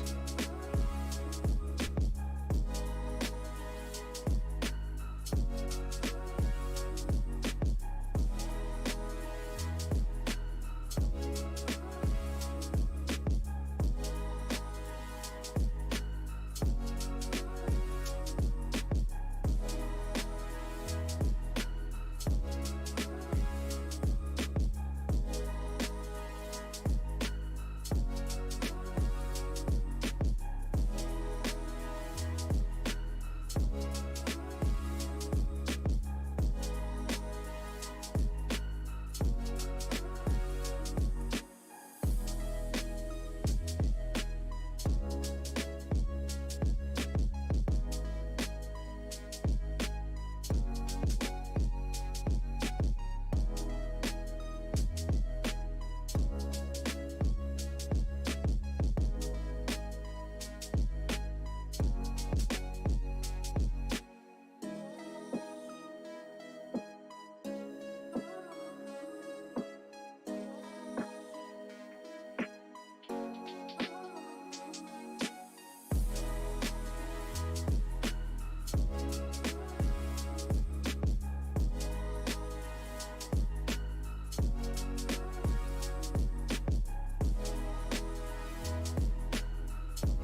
Hey, boys, and we're back in action. Hi, Karumba. Alright, ladies and gentlemen, welcome back to the stream. We are back here for some Honkai Impact. I'm honestly very, very satisfied with the book, ladies and gentlemen. I'm glad we got to look at it. And for those who want to re-look at it, the stream will always be up and the video will be up within a while. It is going to be a lengthy one, so uploading it will take a bit. But it will be up for those who want to revisit the book. For those who obviously do not have it, if you do have it, then go read the fucking book. If you want to read the fucking book. Lol. But we still got some things in Honkai to do, I believe, here. If we jump right back here. We have some things still to do in Honkai. Let me make myself slightly larger here. Larger than usual. We didn't finish all of our dailies and things. And as we are climbing still to, we're just really just grinding gems. I was going to say climbing like the leaderboards, but I'm not really. We are still just looking for gems for the future patches and whatnots. So we're going to sit down, and I believe Memorial Arena and Elysian Realms still need to be done for this week. So we'll jump into the Memorial Arena right now, because it's just easier, it's just faster, just quicker, just more efficient. And then we'll finish off with a bit of Elysian Realm, trying to do it with some other characters. I was thinking about doing an Apponia run, but I also feel like that might be a mistake, because Apponia is just not it right now. Not tickling my fancy, if you will. Send all those things out on commissions. What else do I need to do? Coin collection. Just the remedial things, right? We can get the rest of the bar through Memorial Arena. Now, what is the boss? Ooh, Husk existentialism, eh? Ooh, Husk. Not a fan, personally. Not a massive fan of this man. But I do believe there is a strategy. Like most things. And that strategy is have the triple Hersha team. I believe that is what everyone's rocking, right? Yeah, there it is. But you have to rock Hersha of Thunder as the first one for that SP bonus, so you can actually do your combo to a reasonable level. Alright. Are we ready? Nope, but we have to start. Here we go. A bit of Husk existentialism. Husk existentialism. Now, I like to start off with a nice Bronya more so than the... Start off with a bit of a Bronya and get into her combo first.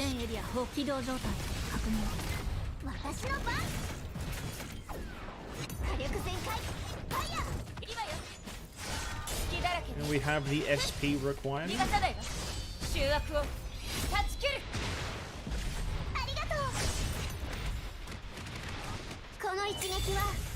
Slap him around a bit.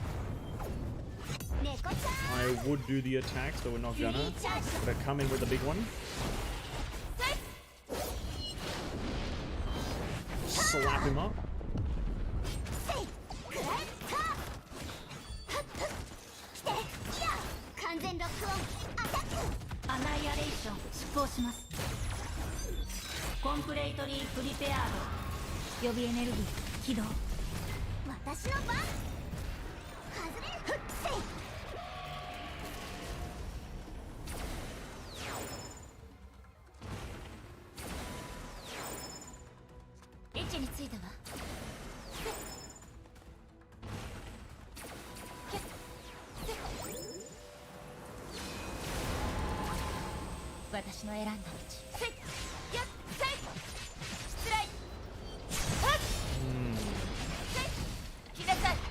I can't remember what order I'm meant to do things in. So we're just gonna pray that this is correct.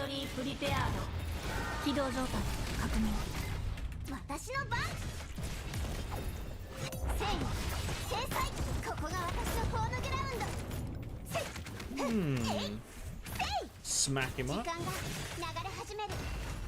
Ultimate. Should be good, right?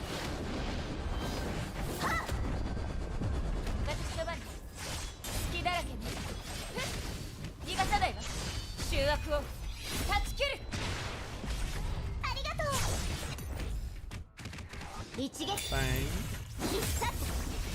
搭載武装ファイヤーコンプレートリープリペアード予備エネルギー起動エネルギー解放全エリア放火完全ロックオンアタックフュリー Get another one in. 2 ultimates in 1 absolute time fracture buff window? Excuse me?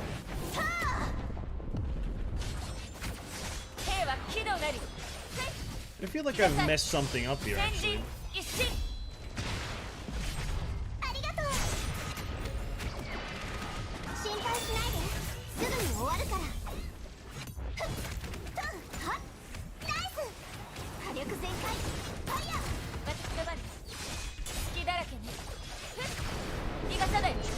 'Feel like I've severely messed up some sort of combo, but at this point,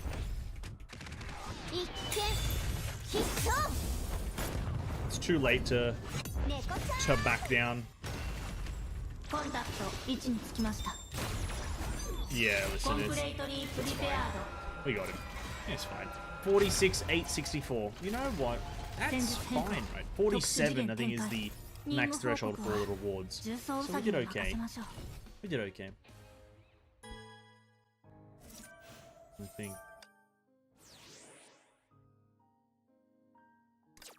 0.2%. You know what? I'll take it. I'll take 0.2% for now. I'll take it. Now, we can't do any of that. Commissions really quickly. What do we do? Give some things away.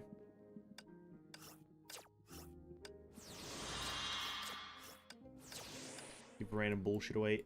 Then, the sim battle. I've been getting slightly better at the sim battle with some teams here. Do I have the correct teams that I... No. Oh, what are these teams? Oh, I hate all of these ones. Oh, physical. I do not like using this one. I don't know who this character is. I think it's like this DPS Teresa, the physical one.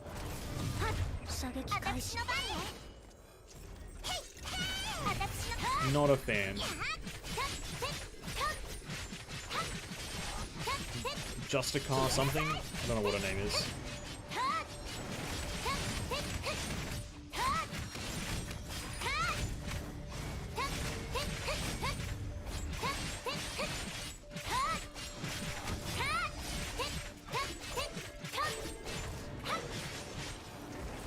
Oops. Well, that was a waste of DPS.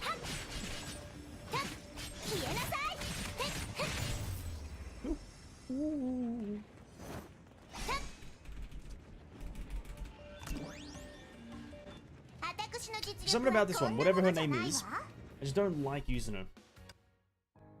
It's like physical DPS, but like, I don't know. I feel like it's all just spamming attack, and then also 2 times using Herrscher of Thunder. Still. They need to rework. I think that's why when they ask you about the Armada in the survey, I always say just rework the Armada. I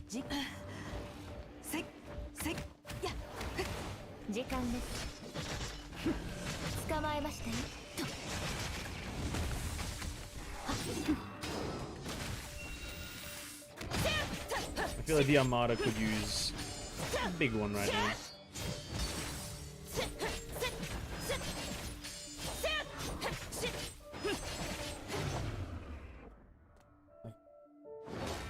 Provide a bit different team structure.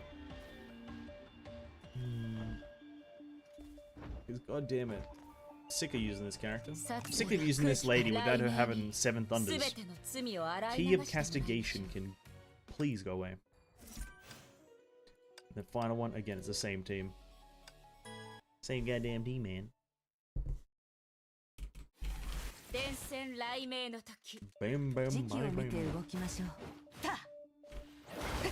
時間です捕まえましたよ雷電のごとく早く強風よ See, that's a pretty good clear time in my opinion. That is a pretty good clear time. I don't know what score it is, but that felt really good. That felt good.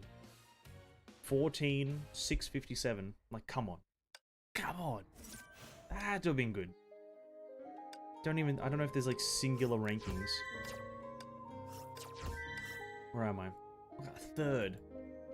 Motherfucker's doing it with one character. Go fuck yourself. No, I'm joking. Oh well. Is that a... Oh, there it is.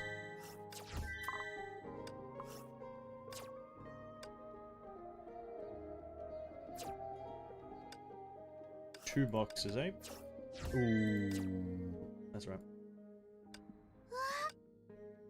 And then we don't have to claim those. Alright, now for the longest thing to do tonight. The Elysian Realm. We're gonna smash it out real quick. Gonna smash... You know... Ooh. Wait a minute. We might do something else really quickly. I just remembered that in the shop, you can end up buying Elysia thingamajiggies if I complete her Inferno run. Now, I might be able to do that because I now have her 2 set, right? And I feel like I want to do that. Like...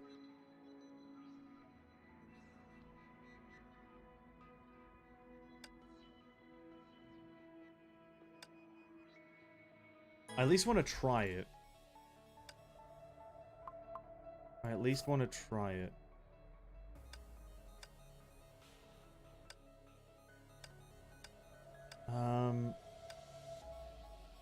Having a higher base attack, like an extra 158 base attack is probably better than like... Yeah. Let's go with this. Yeah, with this, I feel like I should be able to do Inferno now. Like, I swear to God, if I can't, I'm gonna be moderately disappointed in most things. Vilv, you know what? Should be fine. And then, yeah, might be able to get it to S1 and then have a slightly better physical. Ooh, maybe it's time for me to shine. Maybe. And then we'll do our finality run on one of the other characters later. Well, ultimate is active. Each ricochet, every ricochet reduces weapon active. What is it again?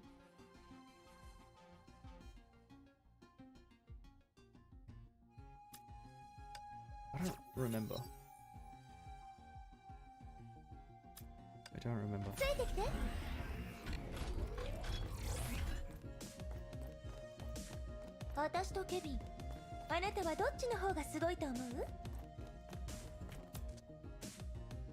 We'll see how the damage fares anyway.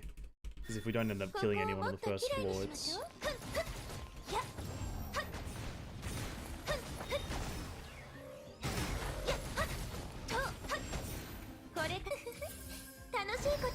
Have I read the patch notes? No, I have not. No.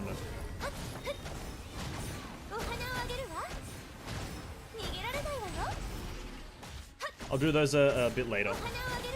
After we finish with Honkai completely.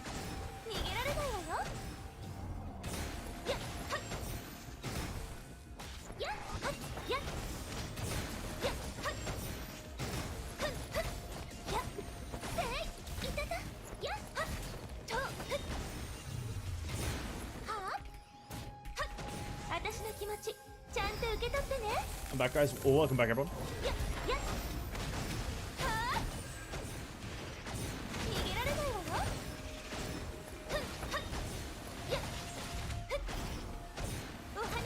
Yeah, it's still not enough damage. Fuck me, man. Oh well. What are you gonna do? Still not enough. Still not enough. Alright, finality on... Not with you, but in fact with... you. We'll go for the finality later today. And we'll go for Blood Rose and Azure Imperia because might as well. And I'll go for the... should the build matter? Probably not. We can go for a Vilv, I think, or something. Or, well, actually, Elysian didn't change, did it? So I'll go for that. Had to drop a massive one? Fair enough, man. Fair enough.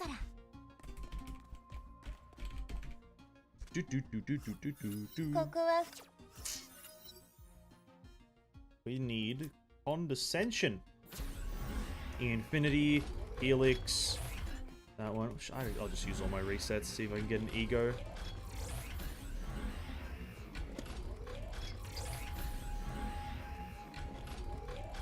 Actually, oh, what a terrible one. If I got anything else, I would have kept that, but oh well. Like, anything useful would have been fine. Do do do do do do do do do. Ba da da da. Da da da da da da. Da da da da da da da. Condescension. Viscood.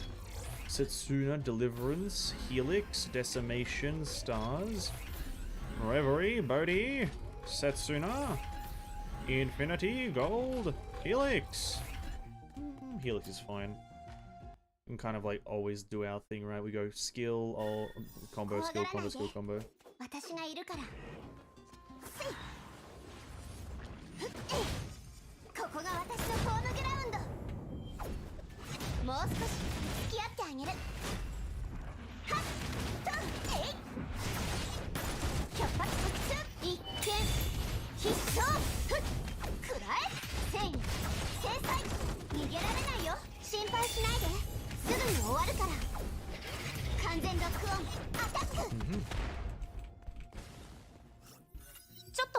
Okay, we get enemy damage taken. Thank you. Then there's the ego. Oh, la, la, la. Alright. And then on the double we also get an ego, right? And then we're cooking with oil. I mean gas. Actually, what is the saying? I think it's cooking with gas, right?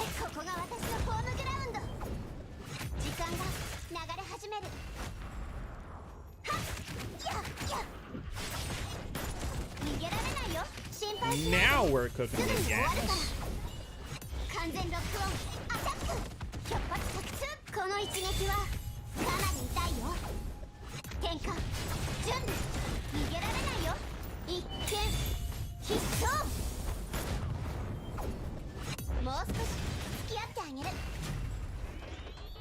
"23 seconds. You know what? Fair enough.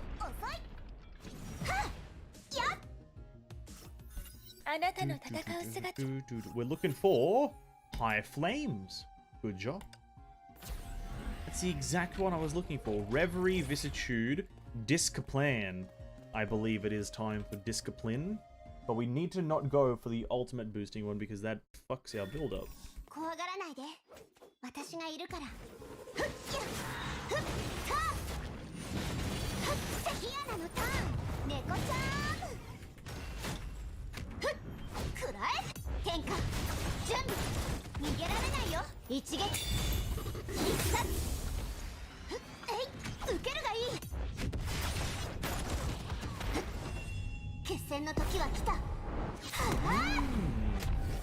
Falcon kick.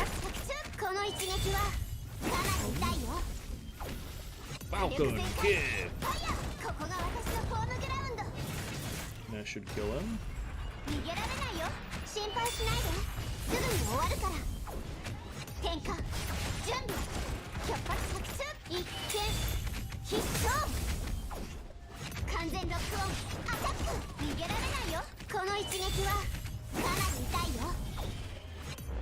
"39 seconds, yeah.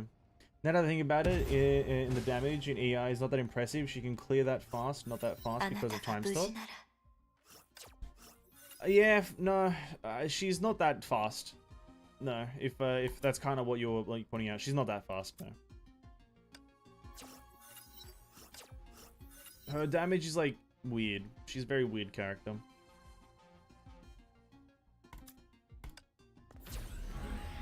I wouldn't call her bad, but it's like it's definitely not fast. Probably because I think she has one thing like boosts her damage. I think it's at double S, or it's like at S2. There's something that boosts her damage incredibly higher that you need to kind of actually get damage out of her. Like just by herself, that is. I think it's like a self buff of elemental breach. If you don't have that, you're not gonna be like bad, but it's like, yeah. Same with Origin, Mei, Origin, Origin of Mei, Origin rather. No, like they're the same. Not really. I would classify Ursh of Origin Mei like as better. 出発の時間 Her だよ time stop is more consistent, and you can like stop, like I think on average you stop more, like overall more time you stop with Hersh of キアナのタ Origin ーン時間が流れ始める on average.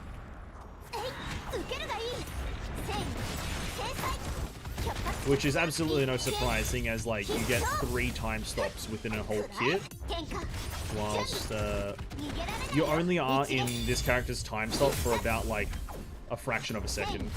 制裁出発作戦この一撃は If her like little combo attack also did a time fracture, sorry, a time stop, then there would be a different story. 食らえ But because these combo attacks don't do that, they don't do anything 必 really. 勝完全ロックオンアタック出発作戦この一撃はかなり痛いよ At least your Origin Mobius, those two are more broken and they don't have time stop. お前にも非がある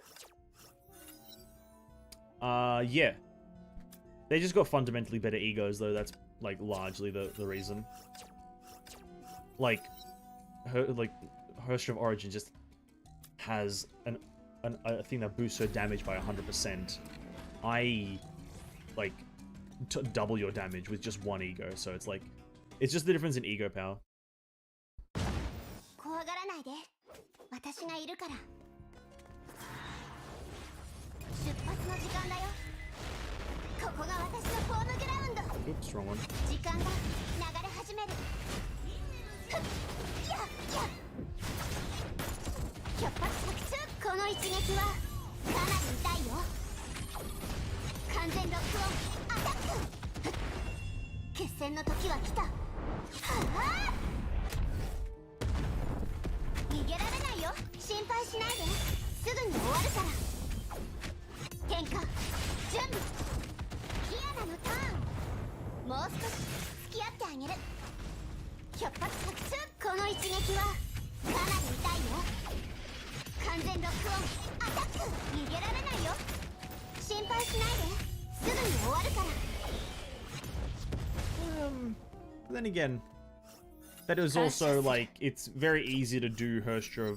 Like Herstra Funigo is like an uncomparable character in all situations, because of her like +1 to every ego signet. Sorry, just every signet. Sorry, my apologies. Just because of that, you can't really compare her anymore. It's like to every basic unit that doesn't have that essentially, because she will naturally just have everything be good for her, no matter like what you do, no matter what RNG you get with this kind of stuff. She'll just naturally be better. And then as for Mobius, I can't speak. I don't know if Mobius is still broken compared to when she launched with her thing. ここが私のホームグラウンドふっくらえ火力全開ファイヤー一撃必殺 Compare rather launched with her broken signets. 戦制裁逃げられないよ一見必勝天下準備出発作戦この一撃はかなり痛いよもう少し付き合ってあげる Most of all damage comes from summon entity. I'm sure it does, あなたの but 目にはたくさん I の can't. 悲し Again, みが I'm あ not る going to try to speak on Mobius as I don't play her. 誰もそ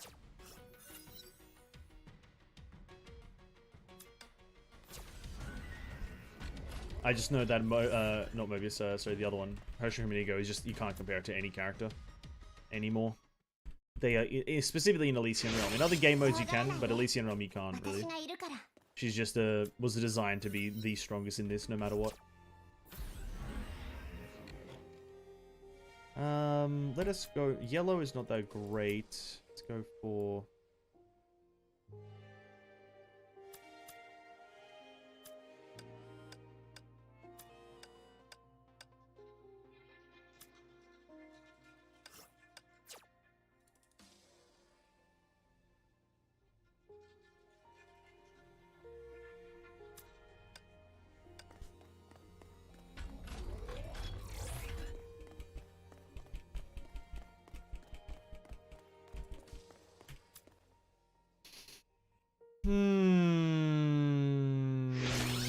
I didn't change to Bright Knight. 私 GG's. がいるから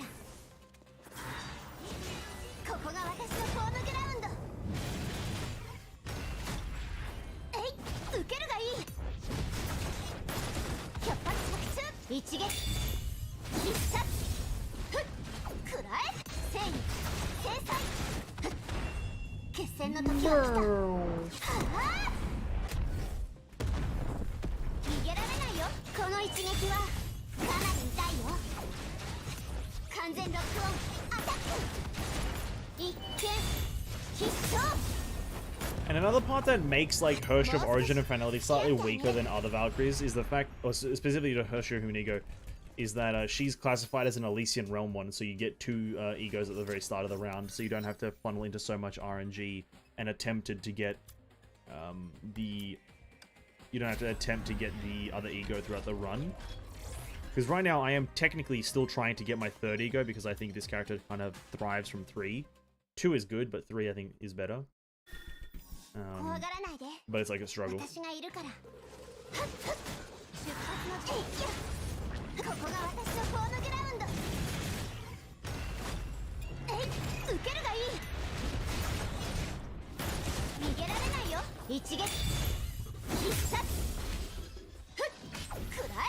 That was a Nicholas? What the heck?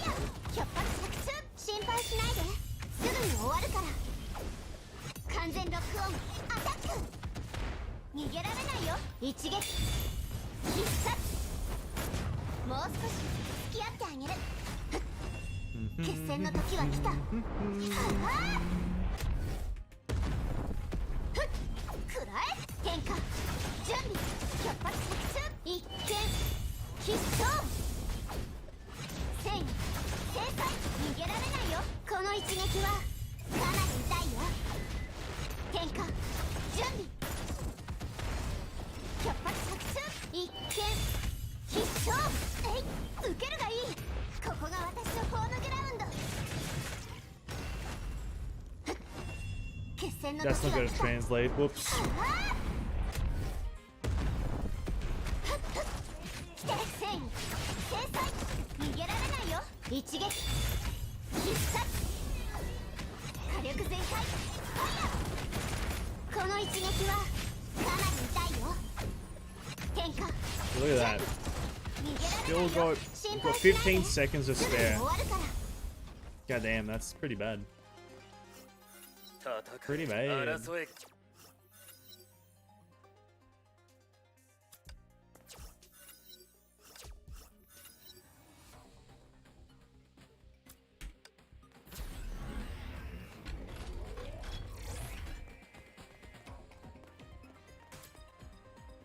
Those who still OP in ER, sometimes I see people post Mobius running ER.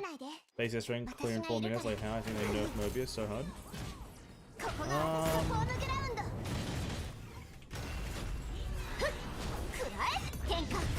I'm not sure then. I don't see any Mobius game play ever anymore. To be quite frank, I never saw it from the beginning. I don't know about Mobius, but yeah.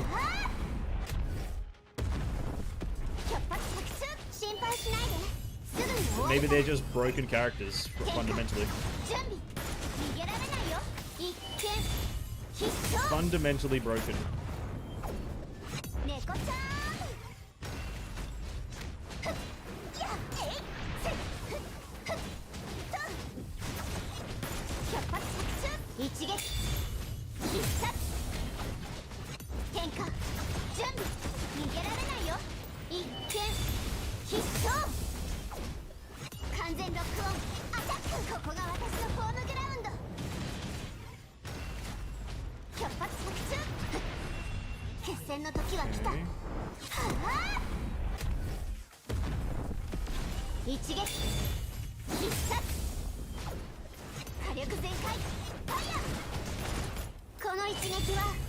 Okay, I know I don't have Bright Knight to make this slightly easier, but I also do feel like Finality should be doing this a lot faster, just naturally.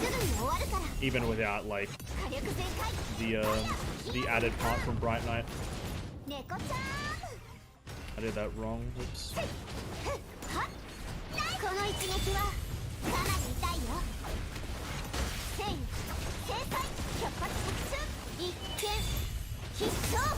But whatever.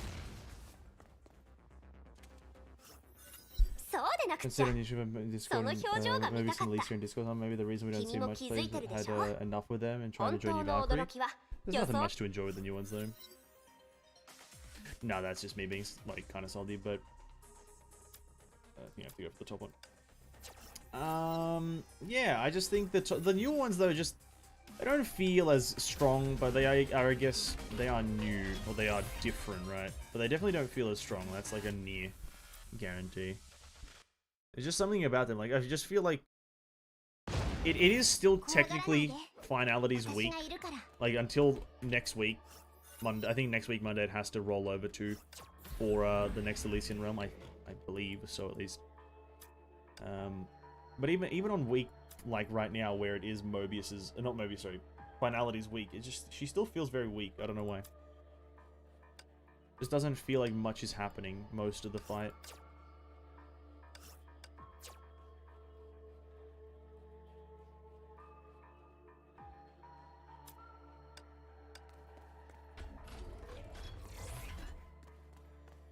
I guess we're going for this guy. Hopefully I don't die. I don't think there's anything that can kill me.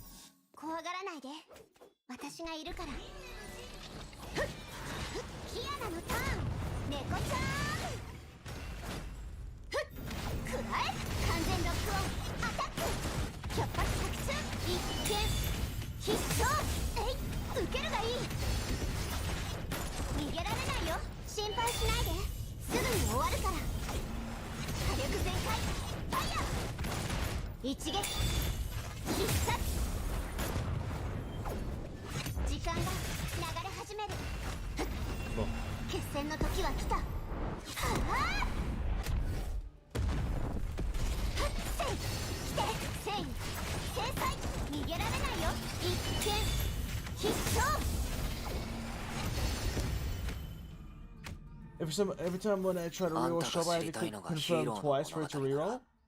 Game's just bug. Game's just straight bugging.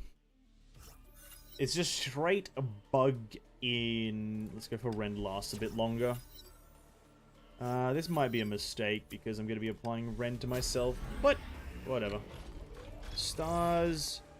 Sure, we'll go for the double on this. We'll be able to get, I think, double. Yeah, I should be able to get double.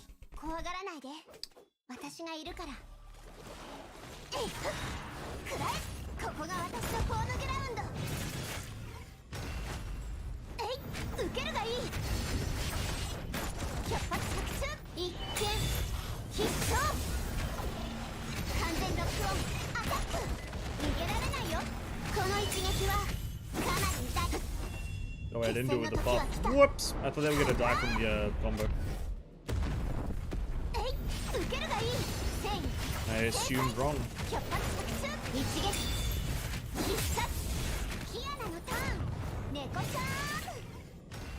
I can't really make out what's happening though.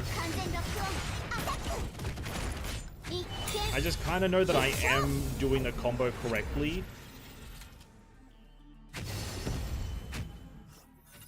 They're still taking damage, what the fuck? Killed them so fast, they still take damage after death.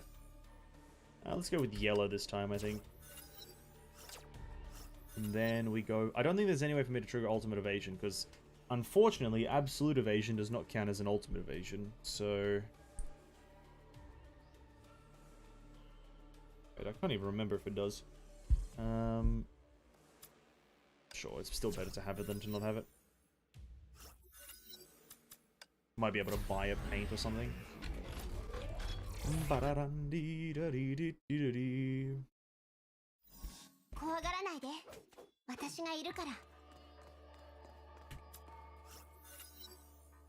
Alright, show me what you got. No paint, no fun. When or while rendered, recover HP, reduce total damage taken each time. Let's go down. Right. I believe this is the GOAT. I should have changed it to the mechanized mecha guide thingy because I think he does something better. Or he's a lot easier. But the GOAT's fine.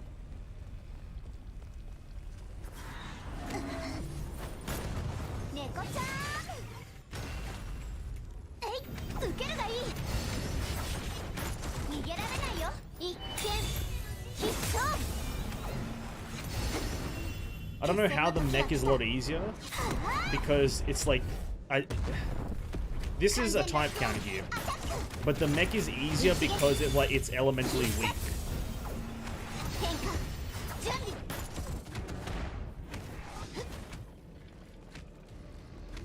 出発の時間だよ。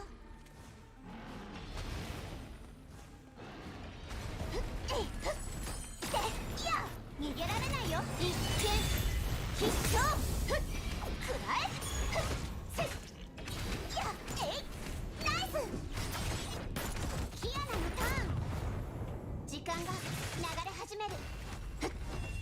決戦の時は来た。はあ。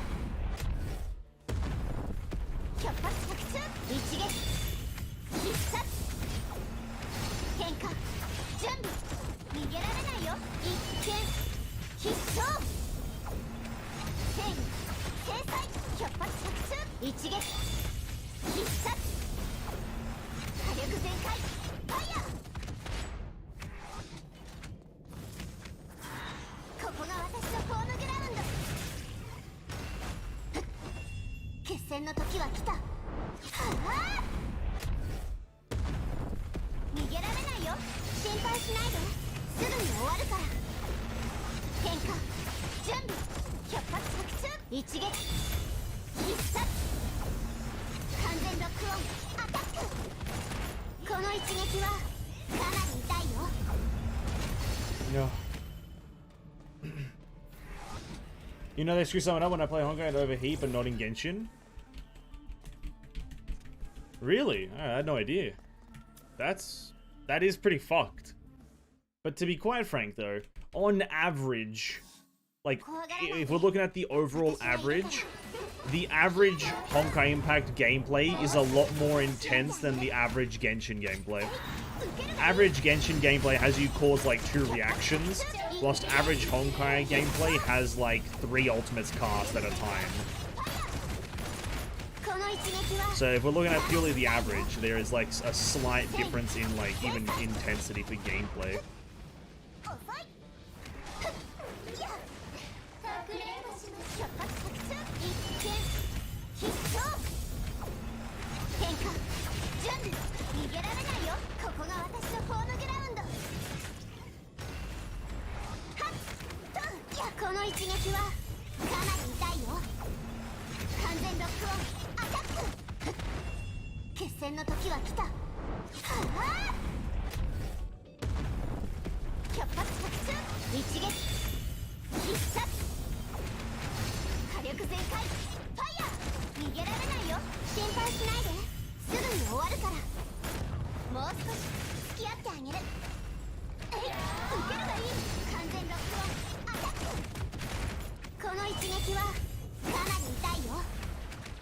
Oh. There you go. Quest Oni! Yes, yes, Kiana. Quest Oni, Gozaimasu, Mate... 8 minutes, 38 seconds. I thought it was going to be much longer than that, than 8 minutes. That really felt like at least 10. That whole run. It felt like at least 10. Wow, I didn't know it was going to be that fast. Fair enough. Maybe I just played a bit better. Unknowingly, at least. Unknowingly. Alright, well that's... I think I'm done with Honkai for today, boys. We did almost everything that we did to. We crafted a G4 Elysia Stigma, and now we have 2 set G4 Elysia. Now we're on our way to 3 set G4, which we'll get to eventually, probably within the next... in the next patch, we'll definitely get to it, but at probably like halfway through. But that honestly doesn't mean much, because we are also just going for hair now. The Sushang dream is over because hair released. Or hair is the thing, but that's a topic for another day. We looked at the book, we looked at other things, I got gems, we are getting the Elysia skin for Hershey Fuminigo, and we're having a good time. This Genshin latest version improved performance for me, but a lot, no joke, and then Honkai stutter, lag, crash, overheat, bro. And the old engine is at its limit. That's not quite how old engines work, to be quite frank. I think it's, or it might be, I'm actually not an expert, but I don't believe that's how it is. I think just Honkai... I have no idea. I'm trying to think of it. But I just can't think of a reason why. So unfortunately, I cannot help. Maybe Alt F4 if you oh shit, we didn't even get this done. I'll do that in my spare time. Maybe. Maybe. No, probably not. Probably not. Ugh. It still hurts. Do I have any drink? I do have drink.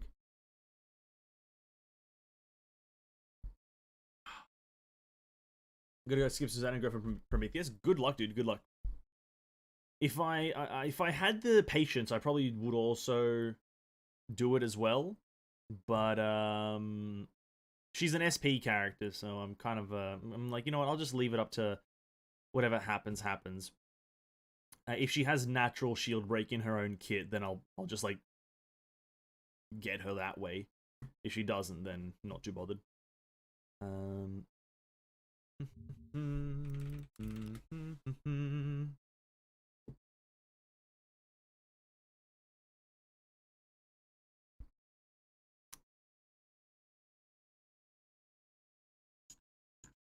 Oh yeah, Hegan Erythral. I've been getting a lot of notifications about that on Twitter because obviously I follow them. Hegan Erythral is launching this week, boys. I believe April 6th.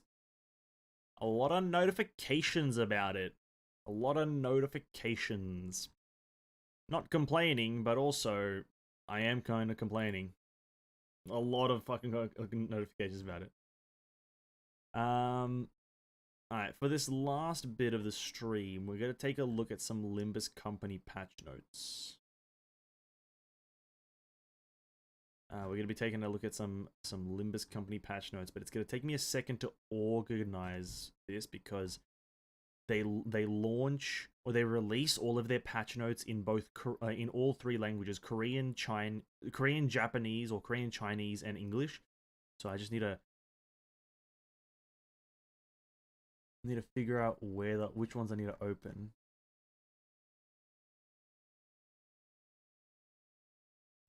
They didn't include it all in like the same tile set thingy. That's number 7. I'll be just a moment here as I try to organize these tabs. 5. I'm not gonna do the same like extents that I do usually. I'm not gonna read all the niche kind of changes that they've done to certain things, as I don't think anything has really changed. Okay, put that there.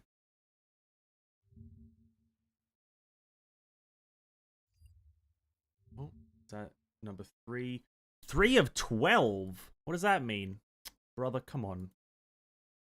Oh, dude, how do they do this? 2 of 8. Huh? Oh. Don't like hair. Fuck Egan. Then Swarm with games. Red BA content. No, we're not. No. BA's not getting shafted. We're gonna be playing BA tomorrow. There'll definitely be at least one Blue Archive stream, or to maybe 2 Blue Archive streams a week. It's just that it's unfortunate that like we started playing Blue Archive, and I knew this would happen. Listen, I knew this would happen.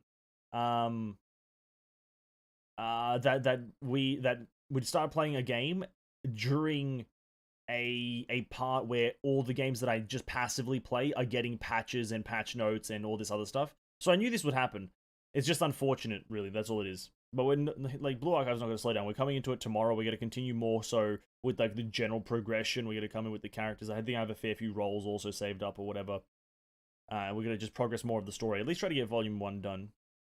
If I get to Volume 2 or 3 or 4 or 10, 12 or whatever the fuck, I don't know, but we're gonna play to an extent that I feel deemable, and I'm still not there yet.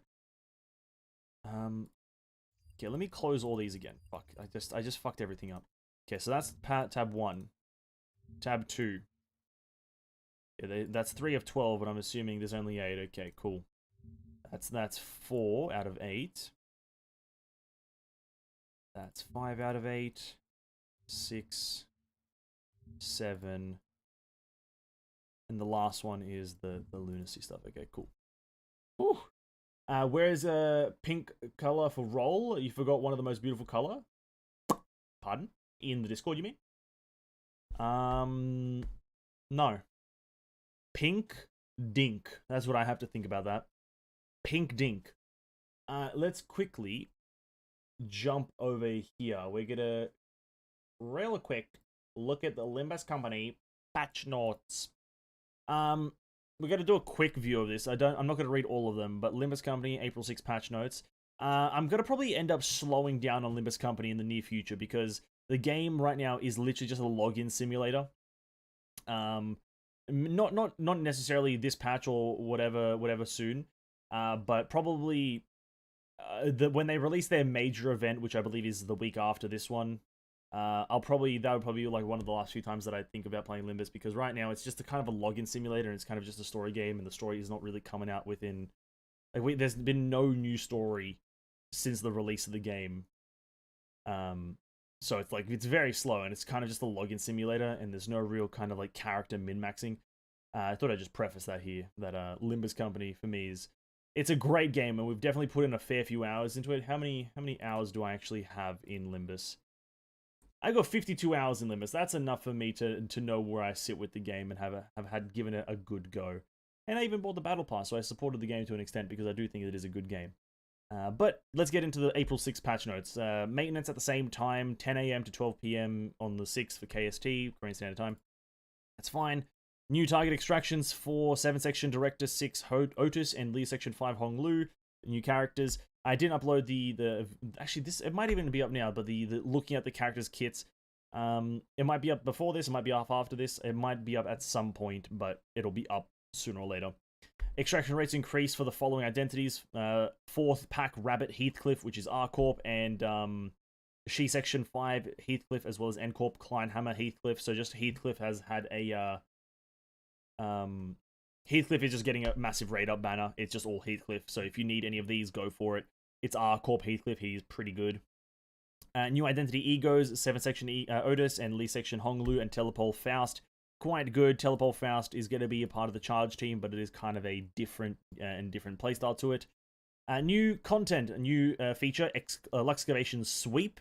So you'll now be able to, after clearing a stage in Luxcavation, you unlock the ability to skip the battle for it. When you use the skip button, the Luxcavation stage is automatically cleared once using battle. Costs twice the normal entry for the stage, but it gives 50% more rewards of a normal clear. Rounded up, the entry cost and rewards reflected the change value. I'm not sure why Limbus' company is doing things like this. Just add a sweep mechanic where people can just not play the game all the time. You don't really have to do this weird stuff where it like costs more but you get more. Just let people like spend their 2 things without having to do the fight. It's not, you don't have to try to force players to do something. It's a simple procedure in my opinion. But you get 40 manager XP with the base rewards, 4 tickets and 4 level 2 tickets. And then for rewards for skipping the battle, you get 60, 6 and 6. So it's like, I don't know. I feel like this is just a roundabout way of just like doing something. I don't really know why. It's weird. Just add a sweep mechanic like every other game does. You don't have to be special about certain things that just aren't required to be special. So I got 95 hours. Damn, dude, 95 hours. That's a lot of hours. This part they should just rework this. You don't need this weird sweep mechanic. New system, overclocking. Ego overclock. You can now essentially use I'm going to summarize it. You can now use a corroded ego if you have an excessive amount of the required affinities. So if something requires, let's say Faust's needle ego requires 6 envy baseline. If you want to use it with the corrosive effects, but also have it actually work like in your favor without the whole variable of attacking your own allies, you can. I think you have to. I don't know the exact amount, but you have to spend more. I don't know if they give a percentage. They don't actually give a percentage increase, but you now have to spend, instead of spending 6, you may have to spend 9 or 12 envy to or some shit like that to actually like get the corrosive effect. Or is it corrosive? Yeah, corrosive one. It's spending 1.5 times rather. Sorry, there you go. So it says the ego that I'm talking about costs 6 envy. So now you'd have to spend 9 envy to cast the corrosive one without having the negative parts of the corrosive effect, which is, it's fine. Will you use this a lot? I don't know. Not a lot of them have some super good effects, to be quite frank with you. Not a lot of the ego's corrosive effects are like extremely good, apart from maybe having just a power increase, really. That's about it. Next one, major changes. Activation requirement for certain combat support passives changed on egos. A lot of things are just being changed for passive activation, seeing as some passives was just fucking ridiculous to some of them were just fucking ridiculous to trigger. You have to get like 5 sloth. I don't think 5 characters in the game have sloth, so it's just very, very difficulty. And then they changed a lot of stuff for like a lot of these abilities. I'm not going to go through them because it's just a lot of characters and a lot of words. But a lot of characters are getting kind of static number changes and following passive changes. Ego corrosion behavior changes. The corrosion skill appears on the random number of slots.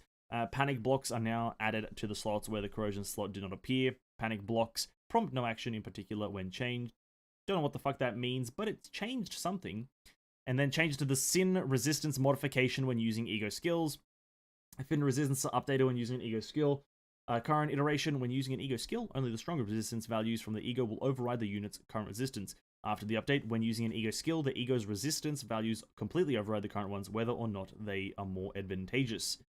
So it's essentially better, right? You're using an ego skill is just going to equal into more damage. Very good. A lot of bug fixes, just a lot of them. Too many for me to really care about reading again and again and again. Because it's, again, I'll summarize it, the game is just making itself function like a functionable game. There's probably a few game-fixing ones here. I don't doubt that they fixed a few of the abnormalities that were kind of busted. I think they shadow fixed the apple, because the apple had like an immortality bug at like, I think last week or something. I think they fixed that already because they killed it yesterday or today, and it was quite smooth. And then finally, you just get a bunch of lunacy. It's pretty fine. It's okay. Just gonna summarize it. They're fixing the game. They're adding some characters. Still no story. There is an event. I didn't pull that up because I wanted to pull it up by itself, but there is the event thing happening. Now, did they post it in English? I hope so. Is this the full, like, talk about the railway? No, I didn't want to open that. They do have the full kind of, like... Is this the same thing that they posted last time? It looks the same. No, it's not, no. Oh, this last one is. I'm not going to open that one. But it's like what's it called? Refraction Railway Line 1. You have to clear all the story available in the current game, and then you can just do these 13 stages. 13 difficult stages. When open for a limited time, you may enter the challenge and activate line to enter at no cost. Upon entering, you'll choose a number of identities and egos to do the expedition. Upgrades will only apply after starting a new run from the beginning. Each stage will give you rewards after clearing it for the first time during the event period. So there's only one-time rewards. Nothing more than that, only one-time rewards. Clearing every stage while fulfilling given requirements will give you a special decorated banner, which we saw at the end there. This is the special decorated banner. If you play during the first week of the event, you'll get this one, and that's how it will look. It'll have this shine. After that, you'll get this one, and I think if you do it at the very end of the thing, you'll get the shitty one at the back of the basic banner. I'm pretty sure that's how it works. Going on to the next thing, claiming rewards. When you clear a stage, the station will record the number of turns taken to clear it. For those who don't know, this event is based on how many turns you take to clear it. It's not how fast you clear it in terms of like time or something like that. It's turns, or some turns. That's all it's based off, nothing else. Throughout all 13 stages. After clearing a stage in the line for the first time during the event period, the rewards will be sent to the Lost and Found. To gain access to the Lost and Found, a number of Enkephalon modules will be required to. Afterwards, you may freely access and claim the rewards you've earned without any additional cost. Essentially, there is like a maximum amount of rewards that you can claim. Just this is how it works, essentially. You do one run of 13 stages, and then you'll be asked to open up the box for a specific amount of Enkephalon. If they show on the screen 25 Enkephalon modules to open up the Lost and Found, after you spend that, it'll be opened up permanently. And then, depending on how well you did, depends on which rewards you get. There's going to be thresholds, I assume. So if you clear it in 100 turns, then you'll get whatever the benchmark or the threshold for 100 turns worth of rewards is. But then if you redo it, and you clear it within 40 turns, then that threshold will then update and go to the 40-turn mark, or the 50-turn mark, wherever the milestone is. That's practically how the system is going to work, right? Because that's probably going to be explained here. Or no, this is combat details, my apologies. Every battle on the line adopts an abnormality method of directly matching all skills against enemy skills. The health and sanity of the sinners will carry over between stages. However, after clearing a stage, those who do not participate in the battle will fully recover their health and sanity when entering the next stage. When a sinner dies, they'll remain unavailable for the rest of the expedition. Eager resources will carry over between stages. When you lose a battle, you will be taken back to the point right before the entering the stage. During an expedition, you can choose to start from any previous stage. When you do, a battle will start. And we've read this before. It's just 13 stages, and they all act like abnormality fights. But are they abnormality fights? No. As we can tell, one of the guys right here, that's the fucking first villain of the first chapter at the very end, with Gregor, I believe. So they aren't guaranteed to be abnormality fights, but some of them will be abnormality fights. But they do all adopt the abnormality fight system. Simply put, that's how it is. There's nothing more to it. Simply, boom. Abnormality. This is going to be a fun event. There's going to be people trying to set records and whatnot. I'm going to enjoy it. We're going to enjoy it on Friday. We're going to come in for Limbus Company Friday. Going to do all of our daily stuff and weekly stuff, and also enjoy a bit of the event, roll some stuff, and maybe on Friday we'll come to a nice solid conclusion of where I stay with Limbus Company going further. But obviously I do want to play the first major event, which will be happening the week after. But that will probably, like, I can't see myself playing Limbus Company for, like, the foreseeable future into the, like, all the stories and all the districts. You know, that's definitely, if all the districts were available from the start of the game, and it just depends on your account progression, how fast and how much you can clear it, I would be a lot more inclined to do that. But because it's a very slow release of story, it's been, what, about, like, you know, when did the game launch? At the start of this year, roughly? February, end of February, or start of February? And we're at the kind of the start of April, and there's kind of, like, I don't know when any other new story's coming, so I'm just kind of like, I think some story tidbits could be nice to be added. And just, it's a personal thing. I just can't see myself playing a game with this level of story release and how the day-to-day gameplay goes. Just a me thing, though. Just a me thing. If people enjoy the game, 100% go for it. And if you want to continue playing Limbus, I don't want to try to convince people to not play Limbus, by the way. That's not what I'm trying to do here. I don't want to try to do that. I'm just saying that I don't think the game is in the long run for me. Oh, dude, my throat is gonna kill itself in a second. This is, like, even worse than when I do a story for Honkai or some shit. Oh, god damn.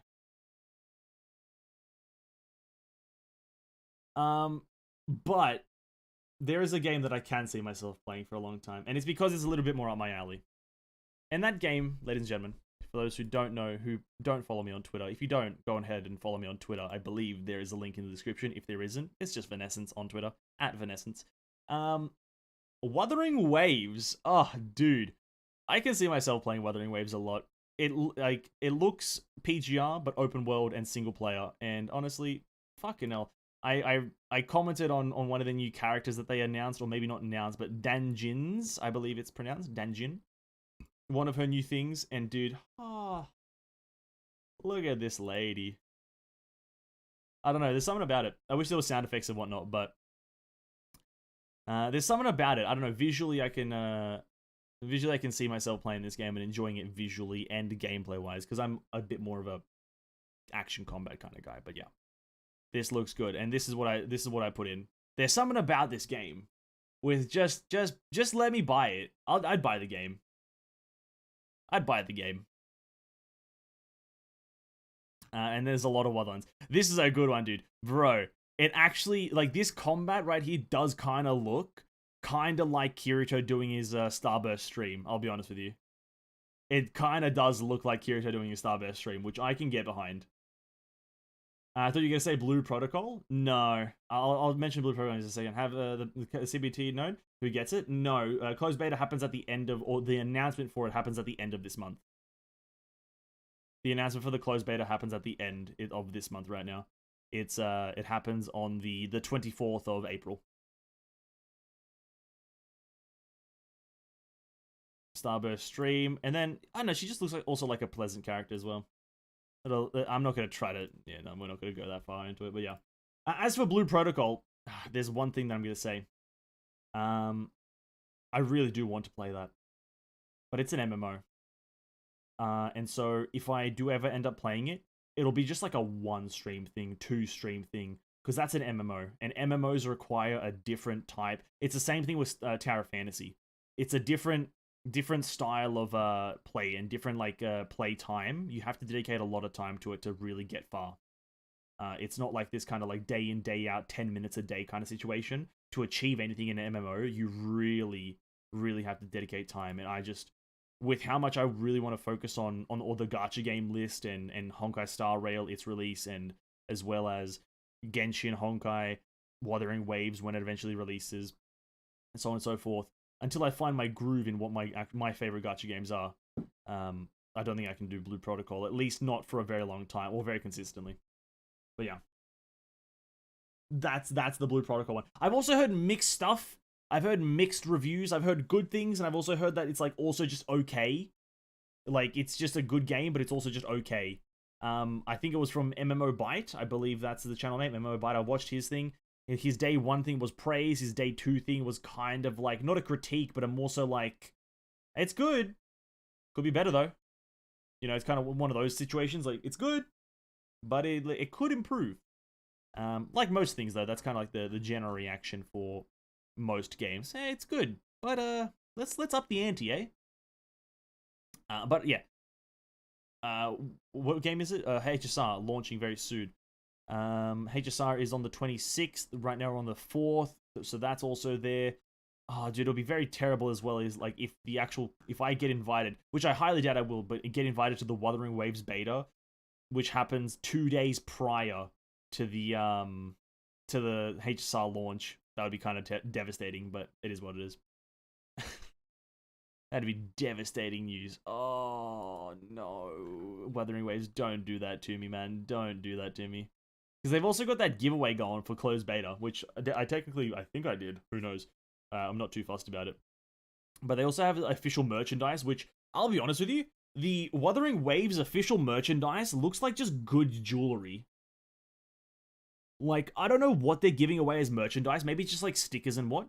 But like, I feel like for Wuthering Waves, they could make some nice jewelry. It would be a weird thing to do. I do agree that it would be very weird. But for some reason, I can see that the game's aesthetic feels very like think like very hipster. You know how like in recent times people have like everyone has started wearing rings and like painting their nails and whatnot. I feel like that's what Wuthering Waves, the vibe of it is. Just weird.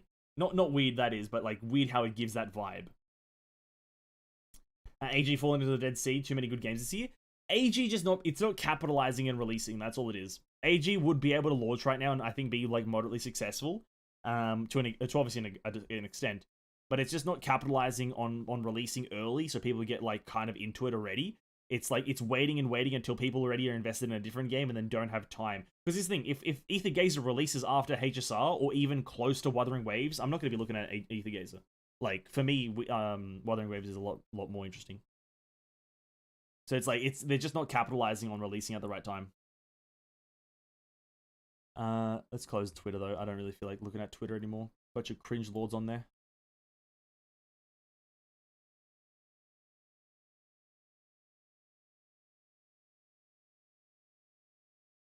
Okay.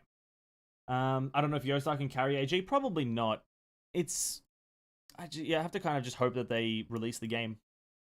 Same thing with Archland, right? Remember how excited I was about Archland, but like nothing has like really been said. And communication hasn't been had about its global launch. Like, I enjoyed Archland when I played it, and I would have liked to play it on, like, global launch, but, like, if I'm already, like, personally, I could see myself playing 4 gacha games in the future. Genshin, Honkai, Star Rail, and Wuthering Waves. Who knows, maybe 3. But it's like, if Archland released, like, earlier, I could have seen myself playing that, but they're just not. So they're not capitalizing on time. So, and if those 4 games are already out by the time Archland or something like that releases, it's like I'm just not gonna give it the time of day because it's like it missed out on a chance because it's like it's games that already have a CN launch. Because here's the thing, right? They have a CN launch. Aether Gazer and Archland both have a CN launch. Oh, sorry, Archland has a Korean. Aether Gazer has a CN, right? But it's like these other games that are launching before them. globally don't have a CN launch. They have betas, which was not official. They're not making any income from that. Whilst Ethergazer is making income, but they're not capitalizing on trying to get another like global launch to capitalize on more players. So it's a very weird situation in my brain for it. But I don't want to rant about games that I don't see myself playing unless they release anytime soon. So it is what it is. Waiting for ZZZ. Fair enough, actually. Fair enough. It's all MiHoYo games. They've capitalized. They've hit every genre. They've tried to get a lot of things. You know, they're going for the roguelike with ZZZ. They're going for turn-based with HSR. They're going for action combat. QTE with Honkai. They're going for elemental reaction team-based with Genshin. They're just trying to hit the whole court with like different like games and whatnot. So, you know, props to them if they do it and they make good ones. Which, to be quite frank with them, you know, their games, unironically and unbiasedly, right? Because I'm not against MiHoYo in any way. I don't think they're terrible people. Like, they do have high quality games. Like, all their games I would at least put in like top 5 of games from a raw value perspective. But again, certain things are different and whatnot. Overlord Darway, true. Darway is the Overlord. Not really waiting for anything, just going with the flow of gacha games, and that's pretty good to be in, to be quite frank with you. Just be in the flow. Just like seeing what's happening and kind of whatever happens, you just go with it, right? That's kind of a good mentality to be in. Because after we finish with Blue Archive, which is not going to happen anytime soon, I think I'll probably play Blue Archive for the next... Blue Archive is going to be played until the start of HSR. But once we have fun with Blue Archive, I think it's going to be a pretty long while till we start a new one. For the pure fact of HSR. I'm going to blame HSR for that, really. That's just how it's going to happen. Because, fucking hell, it's going to be a big one. That's going to be a big one. And I'm excited about it. Also, yeah, that tier list, boys. The tier list is absolutely incredibly accurate. And, you know what? I've never made such an astutely accurate video. Looking at it right now. I'm honestly, I'm also shocked at how correct I am. No, but, yeah, for those who need anything with Honkai Star Rail, before launch or after launch, it is there. And, yeah, I'm gonna slow down on the Honkai Star Rail stuff until it launches officially. I was gonna make a how to prepare for Honkai Star Rail video, but it was gonna be mainly insulting the gacha mentality and the gacha culture. But I think I'll avoid that as to not piss people off. I've heard MiHoYo been so huge by now. The HoYoverse HQ in Singapore have a very high demand for job application, as if you're asking a job at Google. Well, to be quite frank with you, I believe, is MiHoYo owned by Tencent?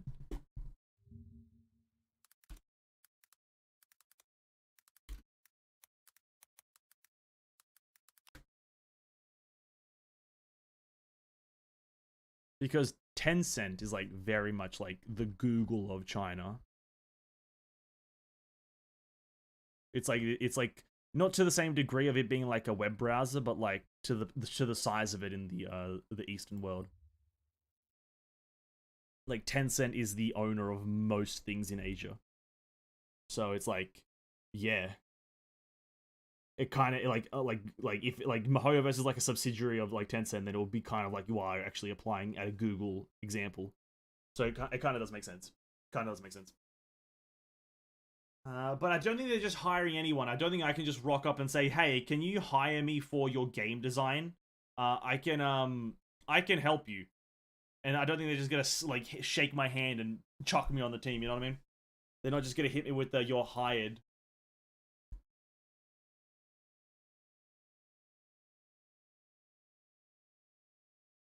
But if MiHoYo did extend their hand and offer me a position at their workplace for the mere sum of $44 million a month, I would accept.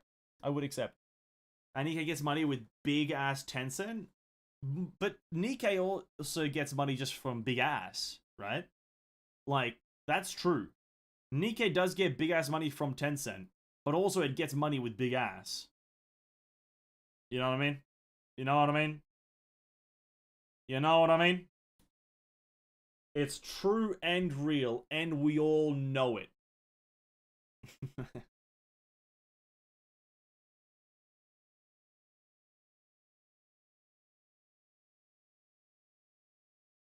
Oh god, my eye.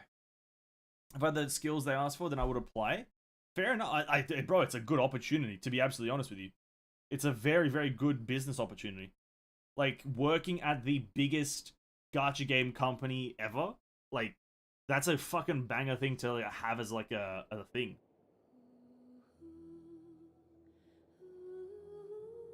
True. What do you think?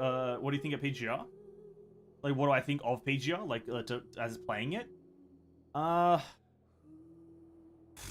kind of written it off, I'll be honest with you. It's on the list, I know that, but I've kind of written it off because of Wuthering Waves. And I just feel like the experience would be so similar, apart from it one of them being menu-based and one of them being open world, right? I think that would be the only difference. I think gameplay-wise, that would be so good. Like, oh, sorry, so similar. Not good, but similar. I heard you give 100% insurance coverage for health to worker and whole family? Is that, like, real? Is that real? Do they actually? Because if they do, that's kind of generous. Maybe PC version? When it gets its PC launcher. I've heard that they have been working on one for a while now, though, right? PGR's been working on a PC launcher for a fair while now, but they haven't, like... The only news that I heard about it was that one video that I watched, and I've heard nothing more about it since. So it's like... It's kind of hard to gauge when that will happen. Because it's definitely still on the list, but, like... Obviously, if it does get a PC version, I do want to do it. I don't want to play it through an emulator because it's an action game, right? Like, turn-based games, I can manage to play through an emulator, but I feel like playing action-based games or action RPGs and whatnot like that is just kind of a bit more tedious and unnecessary.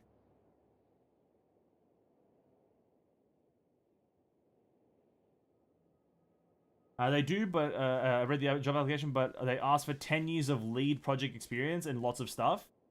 Ah, so they ask for you to be literally the best in the business, and for that, they'll give you literally everything. Kind of everything that you want. Insurance coverage for health to worker and his whole family. We'll literally let you live, and your family live, but you have to be God. That's fair enough. That's fair enough. Understandable. Have a nice day. God damn it, man. God damn Hoyoverse. Well, you guys can hear the sound effects in the background, and that's what I'm going to be playing after I get some food. They asked OP MC, but give heaven. Yeah, there it is. But I think you'll also want to go to heaven, i.e. die from working there. Probably from the amount of bullshit. No, I'm joking. They're fine at Mihoyo. They're fine. They're fine. I'm not hating on Mihoyo. I think they're a fine company. For now. Until I get to them. Once I get into Hoyoverse, dude, they're crumbling from within. Alright, guys, I'm gonna wrap it up. Really hope everyone enjoyed today. Really do hope everyone enjoyed the book. The art book. I do thoroughly, or did thoroughly enjoy the art book and having a look at the art book and whatnot. I think the art book is great, and I'll definitely try to see if the Discord server can have all of the images that I used in there. If it for some reason can't, just in a hypothetical that it can't actually do anything with it, and I can't have them there in that server because either file size or whatever, I don't know. I'm not too Discord friendly. If that is the case, then the video is going to be the best place to find it, but hopefully the Discord can do it. I don't see why it wouldn't, but just hypothetically. If you get into Hoyoverse, won't you be able to won't be able to stream Mihoyo games anymore, secrecy things and stuff? Well, I would be able to play it, but I just wouldn't be able to talk about future things, right? No? It's a simple thing. Regardless though, guys, thanks for hanging out, really appreciate it. A bunch of clips will be coming out, the video will be coming out later in the week, and then tomorrow, Blue Archive, and I'll update for the rest of the week tomorrow. So, hope you guys enjoyed. Have a great evening. Really appreciate it. And watch all the videos on the channel. Thanks. Have a great evening. Stay safe. Eat food. Drink water. And I'll catch you guys in the next stream or the next video. Peace out, boys. Bye.